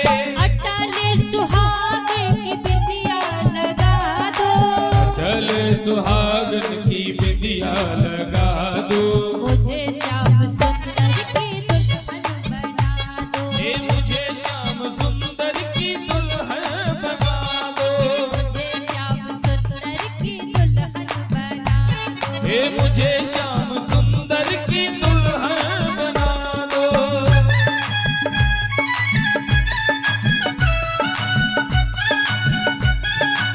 श्याम सुंदर भगवान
के मेरे फेरे डलवा दो। मुझे श्याम सुंदर की दुल्हन बना दो। हे मुझे श्याम सुंदर की दुल्हन बना दो। मुझे श्याम सुंदर की दुल्हन बना दो। मुझे श्याम सुंदर की दुल्हन बना दो। आओ मेरी सखियों मुझे मेहंदी लगा दो। आओ मेरी सखियों मुझे मेहंदी लगा दो। मेहंदी लगा दो मुझे ऐसी सजा दो। मेहंदी लगा दो मुझे ऐसी सजा दो। मुझे श्याम सुंदर की दुल्हन बना दो। हे मुझे श्याम सुंदर की दुल्हन बना दो। मुझे श्याम सुंदर की दुल्हन बना दो। हे मुझे श्याम सुंदर की दुल्हन बना दो। एक बार दोनों हाथ ऊपर खड़े करके सभी भगवान का स्वागत करेंगे। दोनों हाथ ऊपर खड़े करके सभी। आओ मेरी सखियों मुझे मेहंदी लगा दो। आओ मेरी सखियों मुझे मेहंदी लगा दो। मेहंदी लगा दो मुझे ऐसी सजा दो। मेहंदी लगा दो मुझे ऐसी सजा दो। मुझे श्याम सुंदर की दुल्हन बना दो। हे मुझे श्याम सुंदर की दुल्हन बना दो। मुझे श्याम सुंदर की दुल्हन बना दो। हे मुझे श्याम सुंदर की दुल्हन बना दो। मुझे श्याम सुंदर की दुल्हन बना दो। हे मुझे श्याम सुंदर की दुल्हन बना दो। मुझे श्याम सुंदर की दुल्हन बना दो। हे मुझे श्याम सुंदर की दुल्हन बना दो। बोलिए रुक्मणी रमण भगवान की। जय हो। आइए पहले हम सभी के बीच में भगवान की जयमाला होगी, वरमाला होगी पहले प्रभु की, और फिर उसके बाद भगवान का कन्यादान होगा। आज देखो हम सभी का कितना अच्छा सौभाग्य है। अक्षय तृतीया का दिन है और कहते हैं अक्षय तृतीया का एक दिन ऐसा होता है, वैसे कभी आप अपनी बेटे का विवाह करो तो तारीख निकलवानी पड़ती है, सुधवाना पड़ता है, समय की स्थिति में विवाह होगा। लेकिन अक्षय तृतीया की एक ऐसी तिथि है कि इस तिथि में बिना निकलवाए भी कई जगह विवाह हो जाता है। बिना तिथि निकलवाए भी विवाह इसका मान्य हो जाता है अक्षय तृतीया वाले दिन का। तो आज देखो सौभाग्य, आज ही हमारे ठाकुर जी का विवाह उत्सव यहाँ पर हो रहा है। पहले माता रुक्मणी ठाकुर जी को यहाँ पर जयमाला पहनाएंगी और उसके बाद फिर हमारे ठाकुर जी माता रुक्मणी को जयमाला पहनाएंगे। और भैया आप थोड़ा सा साइड में हो जाइए क्योंकि सबको दर्शन होने चाहिए। खड़ा कोई नहीं होगा, हम पहले निवेदन कर देते हैं, बैठकर सब दर्शन करेंगे। पहले हमारी माता रुक्मणी ठाकुर जी को वरमाला पहनाएंगी। बोलिए रुक्मणी रमण भगवान की। अब हमारे ठाकुर जी मैया रुक्मणी को जयमाला पहनाएंगे। रुक्मणी मैया की।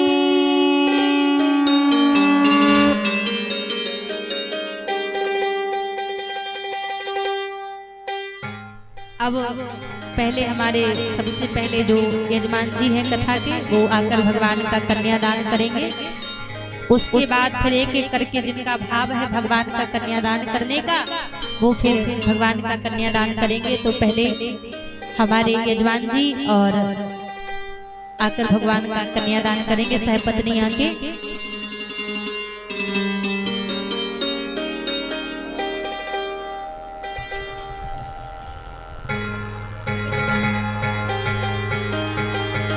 बोलिए रुक्मणी रमण भगवान की जय हो। आज बड़ा सुंदर अवसर है और मैं चाहती हूँ शांति पूर्वक यदि सब बैठे रहें तो आज बड़ा आनंद आएगा। आज भगवान के विवाह उत्सव का भी सुंदर अवसर हम सभी को मिला है, तो खूब आनंद आएगा। तो धीरे धीरे यदि बैठकर सब व्यवस्था बनाकर चलेंगे तो सारा आयोजन बढ़िया तरह से हो जाएगा। और कल विश्राम दिन की कथा है और ऐसा कहते हैं जो व्यक्ति 6 दिन कथा नहीं सुन पाता और वो यदि विश्राम दिन की कथा को सुने उसको 7 दिन कथा श्रवण का फल मिलता है। तो कल कथा का विश्राम दिन है और कल ही यहाँ से ठाकुर जी की भागवत जी की विदाई होगी, कल ही यहाँ से हमारी भी विदाई होगी। तो कल की कथा में भी सभी अधिक से अधिक संख्या में पधारें। कल विश्राम दिन की कथा है और सभी कल की कथा का बड़ा सुंदर आनंद यहाँ पर प्राप्त करें।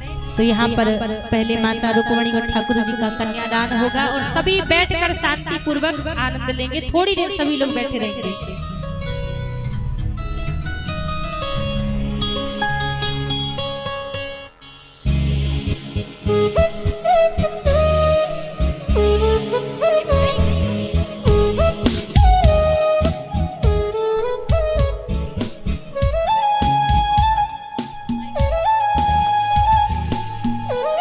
जय सिया राम।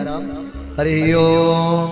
सहस्रशीर्षा पुरुषः सहस्राक्षः सहस्रपाता सभूमिगो सर्वस्मृतवाद्यतिष्ठद्य सांगोलं पुरुष एवेदग्गो सर्वं यद्भूतं यच्च भाव्यं भूतामृततपस्ये सानो जदन्ये नातिरोहति एतावानस्य महिमातो ज्यायाश्च पुरुषः द्यौः शान्तिरन्तरिक्षगो शान्तिः पृथिवी शान्तिरापः शान्तिरोषधयः शान्तिः वनस्पतयः शान्तिर्विश्वे देवाः शान्ति ब्रह्म शान्ति सर्वज्ञो शान्ति शान्तिरेव शान्ति सामा शान्तिरेधि।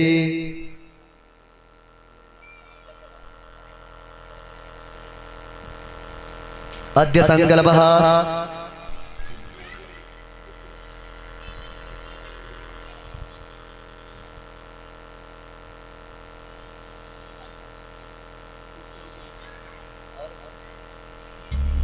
हस्ते एकं ताम्बूलोपरि गन्धाक्षपुष्पाणि दक्षिणाजलं चादाय संकल्पं कुर्यात्। कन्यादानं संकल्पः। ओम विष्णवे नमः विष्णवे नमः विष्णुर्विष्णुर्विष्णुः पूर्वोच्चारित ग्रहगुणगण विशेषण विशिष्टायां शुभपूर्णतिथौ नाम गोत्रः।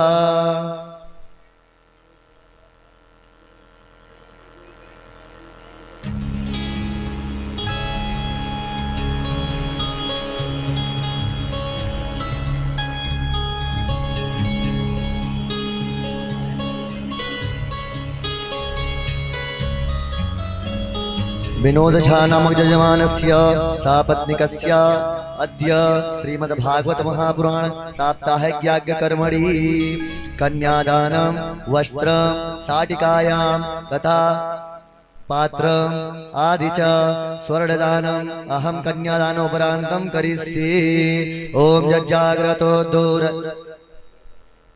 जज्जाग्रतो दूरमुदैति दैवं ददु सप्तस्य तथैवैते दूरङ्गमं ज्योतिखाञ्ज्योति रेकान्तन्न मे मनः शिव संकल्पमस्तु संकल्पसिद्धिरस्तु शुभं भवतु संकल्पः। हरिः ओम। जतपुरुषेणः विखा देवा यज्ञमतन्वतपसन्तो स्यासेद्राज्यं ग्रीष्मैदमः शरद्धविः संकल्पसिद्धिरस्तु शुभं भवतु संकल्पः।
हरि ओम।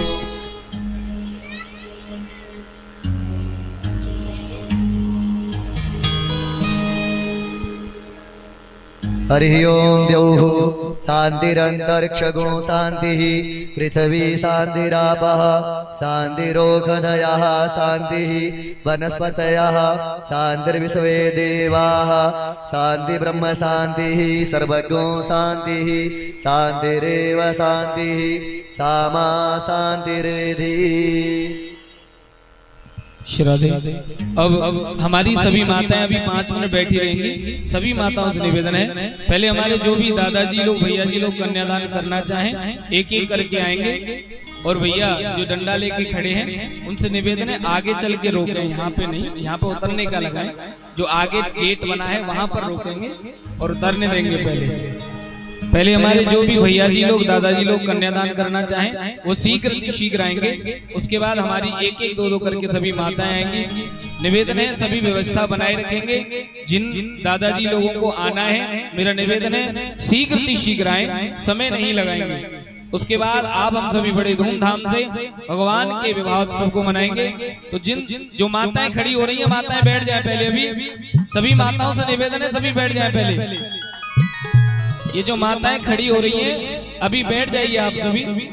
जो माताएं खड़ी हो रही हैं आप बैठ जाएं पहले। आवाज नहीं जा रही शायद उधर, आवाज जा रही है उधर। जो माताएं खड़ी हो रही हैं 5 मिनट के लिए बैठ जाएं अभी। उसके बाद जो भी हमारे दादाजी लोग करना चाहें आप आ सकते हैं। उसके बाद हमारी माताएं आएंगी।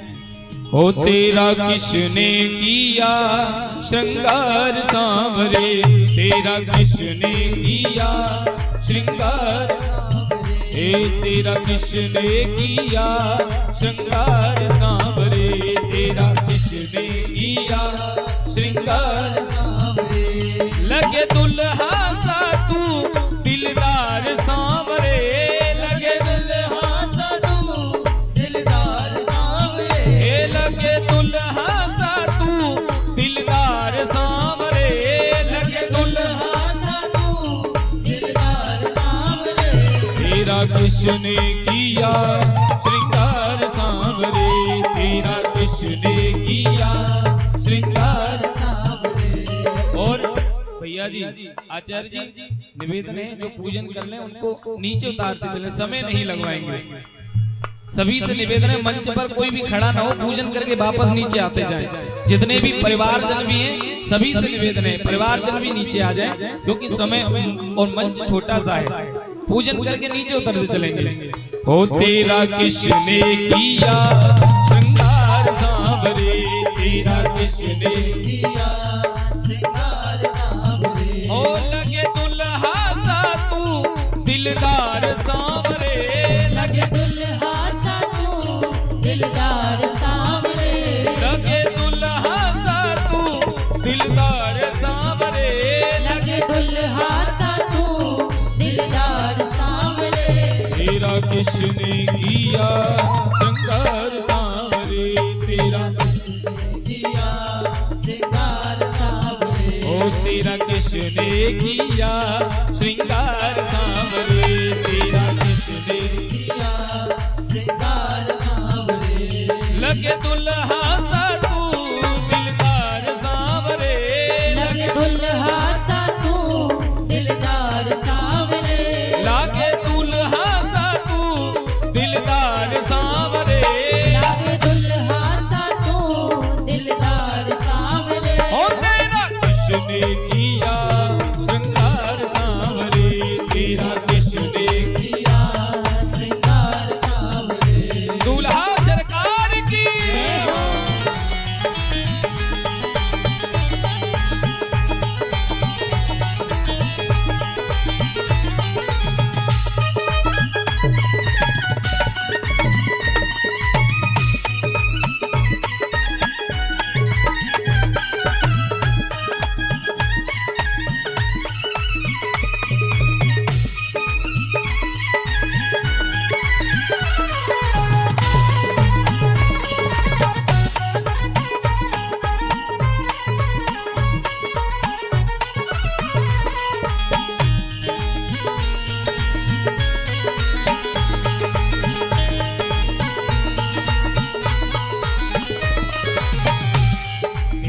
मस्तक पर मलिया गिर चंदन केसर तिलक लगाया, मस्तक पर चंदन केसर तिलक लगाया, मस्तक पर मलिया गिर चंदन केसर तिलक लगाया, मस्तक पर मलिया चंदन केसर तिलक लगाया, हे मस्तक पर मलिया गिर चंदन केसर तिलक लगाया, मस्तक पर मलिया चंदन केसर तिलक लगाया, हे रहे सलामत हाथ सदा वो जिसने तुम्हें सजाया, हाथ सदा वो जिसने तुम्हें सजाया, हे मस्तक पर मलिया गिर चंदन केसर तिलक लगाया, मस्तक पर मलिया गिर चंदन केसर तिलक लगाया, हे मोर मुकुट कानों में कुंडल इत्र बहुत बरसाया, मोर मुकुट कानों में। कुंडल इंद्र बहुत बरसाया, और जो माताएं पूजन कर लेती हैं, मेरा निवेदन है मंच पर एक दूसरे की बाट न देखें, आप पूजन करते हुए नीचे उतरते चले। आचार्य जी जो पूजन कर लेते हैं उनको बोल दिया करें थोड़ा सा, हाँ जो पूजन करते चले, निवेदन है आप उतरते चलेंगे, जिससे और भी माताओं को भगवान का कन्यादान करने का अवसर मिले। सभी से निवेदन है पूजन करते हुए शीघ्र उतरते चले। मस्तक पर मलिया गिर चंदन केसर तिलक लगाया, मस्तक पर मलिया गिर चंदन केसर तिलक लगाया, हे मोर मुकुट कानों में कुंडल इत्र बहुत बरसाया, मोर मुकुट कानों में कुंडल इंद्र बहुत बरसाया, हे मोर मुकुट कानों में कुंडल इत्र बहुत बरसाया, मोर मुकुट कानों में कुंडल इंद्र बहुत बरसाया, महकता रहे ये दरबार सांवरे, महकता रहे दरबार सांवरे, ओ महकता रहे ये दरबार सांवरे, महकता रहे दरबार सांवरे, ओ तेरा किसने किया श्रृंगार सांवरे, तेरा किसने किया श्रृंगार सांवरे, ये मैया जी बांध यही के माल लगाई के तुम जाके नीचे है कि निकलो, व्यवस्था बनाओ तो आवे ना तुम पे। ये रस्सी लगाइए कि थोड़ा व्यवस्था बन सके, आप उसके नीचे से निकल के जा रहे हैं। इधर और देखें मोमाई, मेरा निवेदन है रस्सी को कोई भी भांग करके न जाए, जो लाइन बनाई है लाइन से आए सभी माताएं, क्योंकि सभी को जल्दी है, आपको ही जल्दी नहीं है, सबको जल्दी है आने की। हाँ मोह नहीं दिखाओ तरह से। हे मोर मुकुट कानों में कुंडल इत्र बहुत बरसाया, मोर मुकुट कानों में कुंडल इंद्र बहुत बरसाया, ओ महकता रहे ये दरबार सांवरे, महकता रहे दरबार सांवरे, ओ तेरा किसने किया श्रृंगार सांवरे, तेरा किसने किया, श्रृंगार सांवरे, ये तेरा किसने किया श्रृंगार सांवरे, तेरा किसने किया। श्रृंगार बोले दूल्हा सरकार की।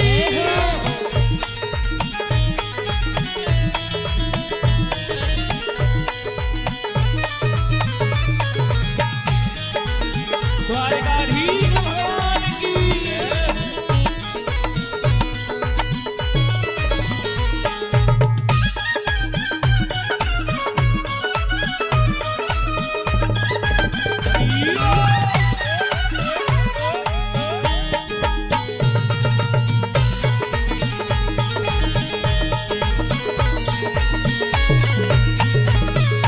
बागों से कलियां चुन चुन कर सुंदर हार बनाया, बागों से कलियां चुन चुन कर सुंदर हार बनाया, ये बागों से कलियां चुन चुन कर सुंदर हार बनाया, बागों से कलियां चुन चुन कर सुंदर हार बनाया, ये रहे सलामत हाथ सदा वो जिसने तुम्हें सजाया, रहे सलामत हाथ सदा वो जिसने तुम्हें सजाया, ये बागों से कलियां चुन चुन कर सुंदर हार बनाया, बागों से कलियां कर सुंदर हार बनाया, ये रहे सलामत हाथ सदा वो जिसने तुम्हें सजाया, रहे सलामत हाथ सदा वो जिसने तुम्हें सजाया, सजाता रहे वो हर बार सांवरे, सजाता रहे वो हर बार सांवरे, ओ सजाता रहे वो हर बार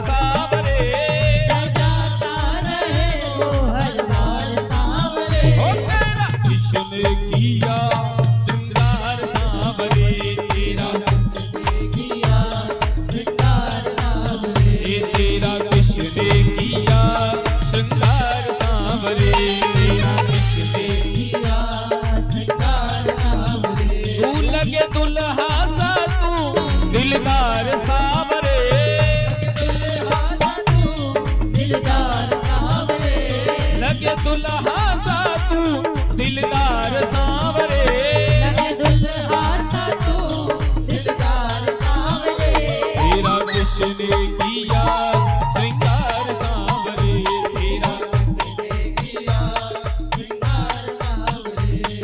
द्वारिकाधीश भगवान की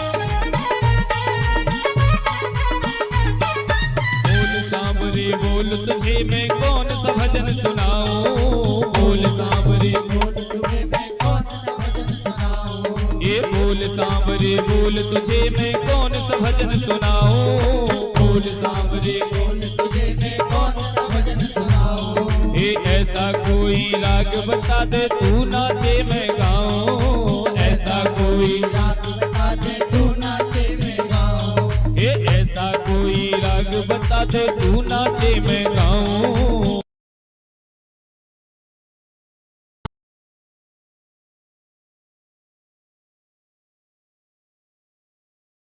जाता रहूं मैं हर बार सांवरे, ये नचाता रहूं मैं हर बार सांवरे, नचाता रहूं मैं हर बार सांवरे। तेरा किसने किया श्रृंगार सांवरे, तेरा किसने किया श्रृंगार सांवरे, तेरा किसने किया श्रृंगार सांवरे, तेरा किसने किया श्रृंगार सांवरे। लगे दुल्हा सा तू दिलदार सांवरे, लगे दुल्हा सा तू दिलदार सांवरे, लगे दुल्हा सा तू दिलदार सांवरे, लगे दुल्हा सा तू दिलदार सांवरे। तेरा किसने किया श्रृंगार सांवरे, तेरा किसने किया श्रृंगार सांवरे। रुक्मणी हरण भगवान की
दूसरा लाली लगी। एक तो तेरे होठ पतले, दूसरा लाली लगी। तीसरा तेरा मुस्कुराना, तीसरा तेरा मुस्कुराना, दिल दीवाना हो गया। सावरी सूरत पे मोहन, दिल दीवाना हो गया। जरा दे इसको वॉल्यूम भैया बढ़ा के रखो, कम नहीं करो उसको, है ना। श्री राधे।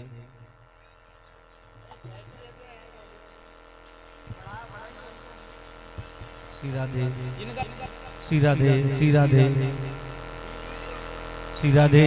श्री राधे।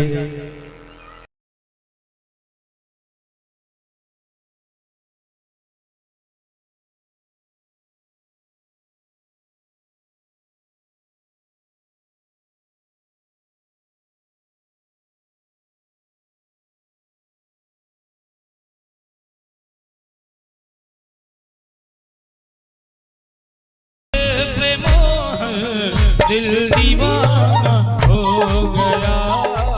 सावरी सूरत पे मोहन, दिल दीवाना हो गया।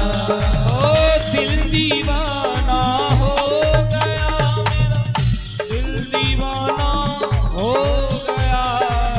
दिल दीवाना हो गया मेरा, दिल दीवाना हो गया। सावरी सूरत आचार्य जी आप इधर खड़े हो जाएं, इधर व्यासपीठ की तरफ आए कोई भी, आप इधर आ जाए व्यासपीठ की तरफ। हे सावरी सूरत पे मोहन, दिल दीवाना हो गया। सावरी सूरत पे मोहन, दिल दीवाना हो गया। श्याम सुंदर भगवान की जय हो।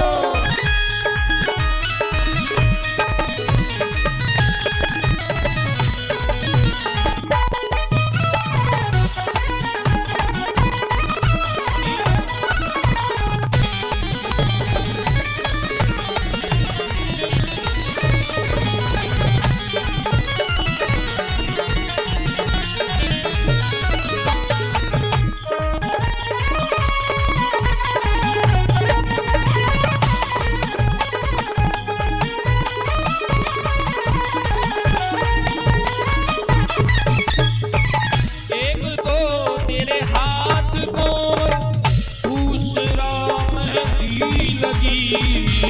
एक तो तेरे हाथ कोमल, दूसरा मेहंदी लगी।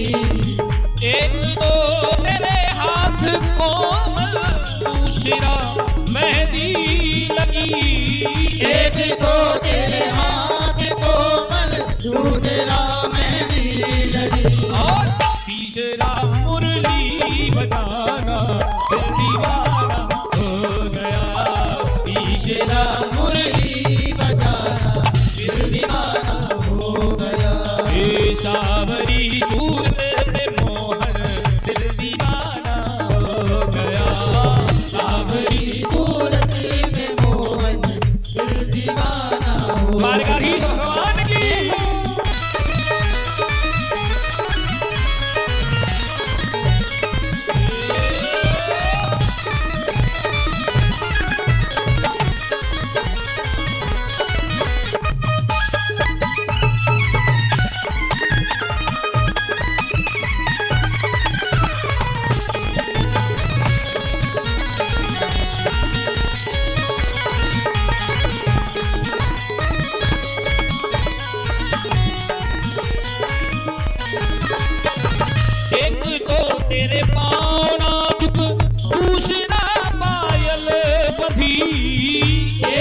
किस किस का दिल ठाकुर जी का दीवाना दोनों हाथ उठा के कहिए, सभी दोनों हाथ उठा के कहें।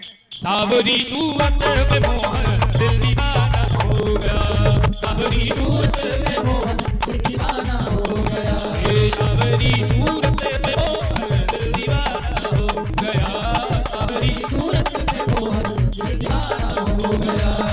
एक तो तेरे भोग 56 दूसरा माखने धरा, एक तो तेरे भोग 56 दूसरा माखने धरा, तीसरा तीसरा तीसरा खिचड़ी का खाना दिल दीवाना हो गया, तीसरा खिचड़ी का खाना दिल दीवाना हो गया। और अब सभी लोग अपने स्थान पर खड़े हो जाएं, सभी लोग खड़े हो जाएं। बस 5 मिनट सभी भगवान के विवाह का आनंद लेंगे, उसके बाद सभी प्राप्ति की ओर चलेंगे। सभी लोग खड़े हो जाएं। अच्छा, एक बात बताओ, भगवान के विवाह की खुशी किस किस को है? आज सभी को है। तो जिन लोग जो रह रहे हैं वो पूजन करते रहेंगे, एक दो करके बाकी के लोग अपने स्थान पर ही खड़े होकर भगवान के विवाह का आनंद लेंगे। जिनको पूजन करना है वो आके पूजन भी करते रहेंगे। तो हाथ ऊपर खड़े करके ठाकुर जी की जोड़ी किस किसको अच्छी लग रही है? किस किस को ठाकुर जी की जोड़ी अच्छी लग रही है? सबको अच्छी लग रही है? तो हाथ ऊपर खड़े करके मिलकर कहेंगे सभी कि जोड़ी का जवाब नहीं, कि जोड़ी का जवाब नहीं। आज दूल्हा आज दूल्हा आज दूल्हा बने नंदलाल, जोड़ी का जवाब नहीं। आज दूल्हा बने नंदलाल, जोड़ी का जवाब नहीं। आज दूल्हा बने नंदलाल, जोड़ी का जवाब नहीं। आज दूल्हा बने नंदलाल, जोड़ी का जवाब नहीं। जोड़ी का जवाब नहीं, ये जोड़ी का जवाब नहीं, ये जोड़ी का जवाब नहीं, ये जोड़ी का जवाब नहीं। आज दूल्हा आज दूल्हा आज दूल्हा बने नंदलाल, जोड़ी का जवाब नहीं। आज दूल्हा बने नंदलाल, जोड़ी का जवाब नहीं। दूल्हा सरदार की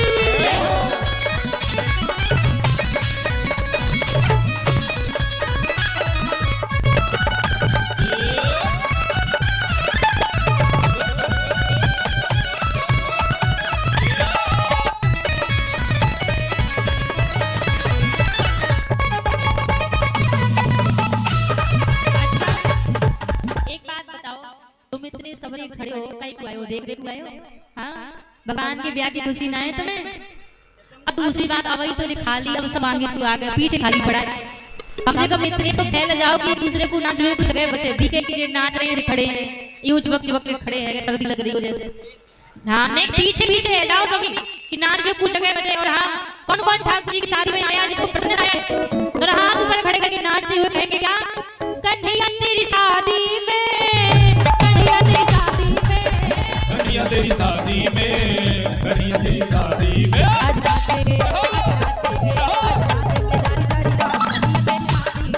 नाचेंगे सारी सारी रात, कन्हैया तेरी शादी में। आज नाचेंगे सारी सारी रात, कन्हैया तेरी शादी में। आज नाचेंगे सारी सारी रात, कन्हैया तेरी शादी में।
और आप दोनों आगे आ रहे हैं, सभी भैया मोबाइल कर लो जेब में, मोबाइल जेब में रखिए, सभी थोड़ा सा आगे आइए यहाँ पे।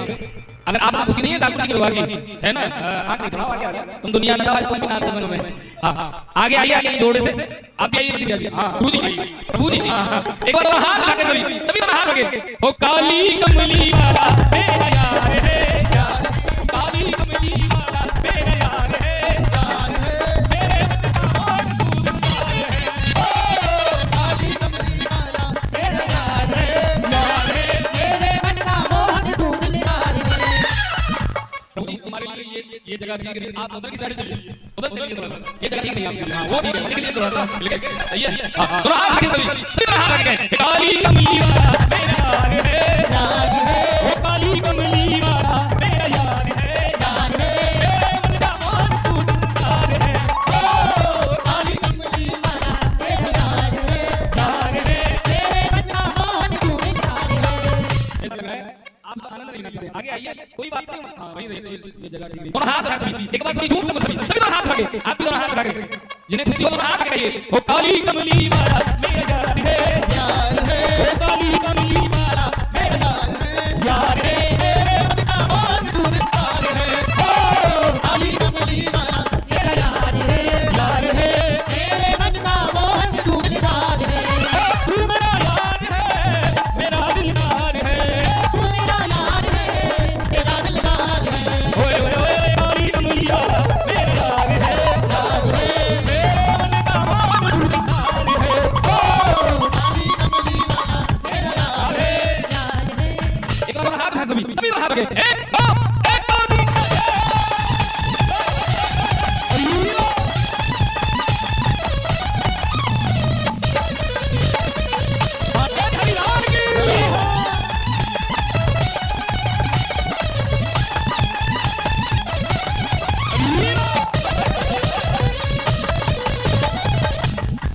वृंदावन कौन चला जाता है साथ में?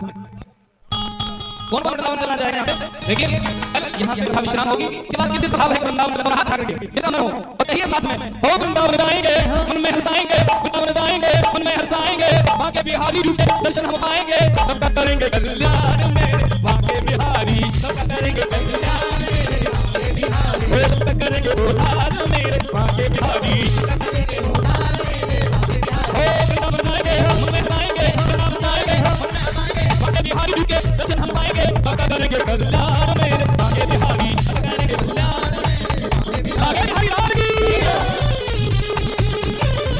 हरि राम की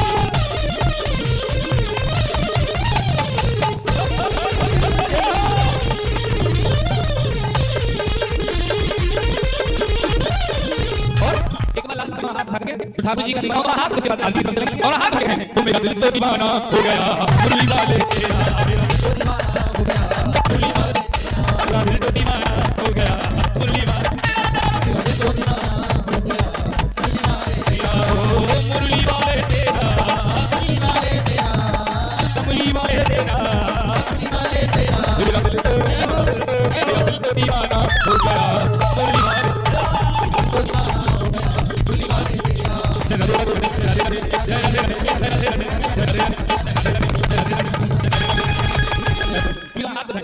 नाम लेते हुए आरती करेंगे और हाथ के जय राधे राधे जय राधे राधे जय राधे राधे जय राधे राधे जय राधे राधे जय राधे राधे जय राधे राधे जय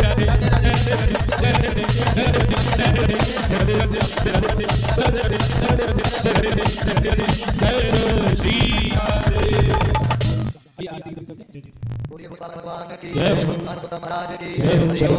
और आप सभी इस कार्यक्रम को श्रीमद् भागवत कथा को अपने YouTube चैनल मोबाइल पर देख सकते हैं। पूरी देवी जी के YouTube पर इसका लाइव प्रसारण रहा है, आप अपने मोबाइल में देख सकते हैं। आप कितना सुंदर देख रहे हैं, हमारे भैया सभी को देख रहे हैं। तो आप देवी का चैनल सब्सक्राइब कर सकते हैं, देवी गौर के नाम से आप अपने YouTube पर जाएं और इस कथा को लाइव अपने मोबाइल पर देख सकते हैं। पसंद है तो शेयर करें।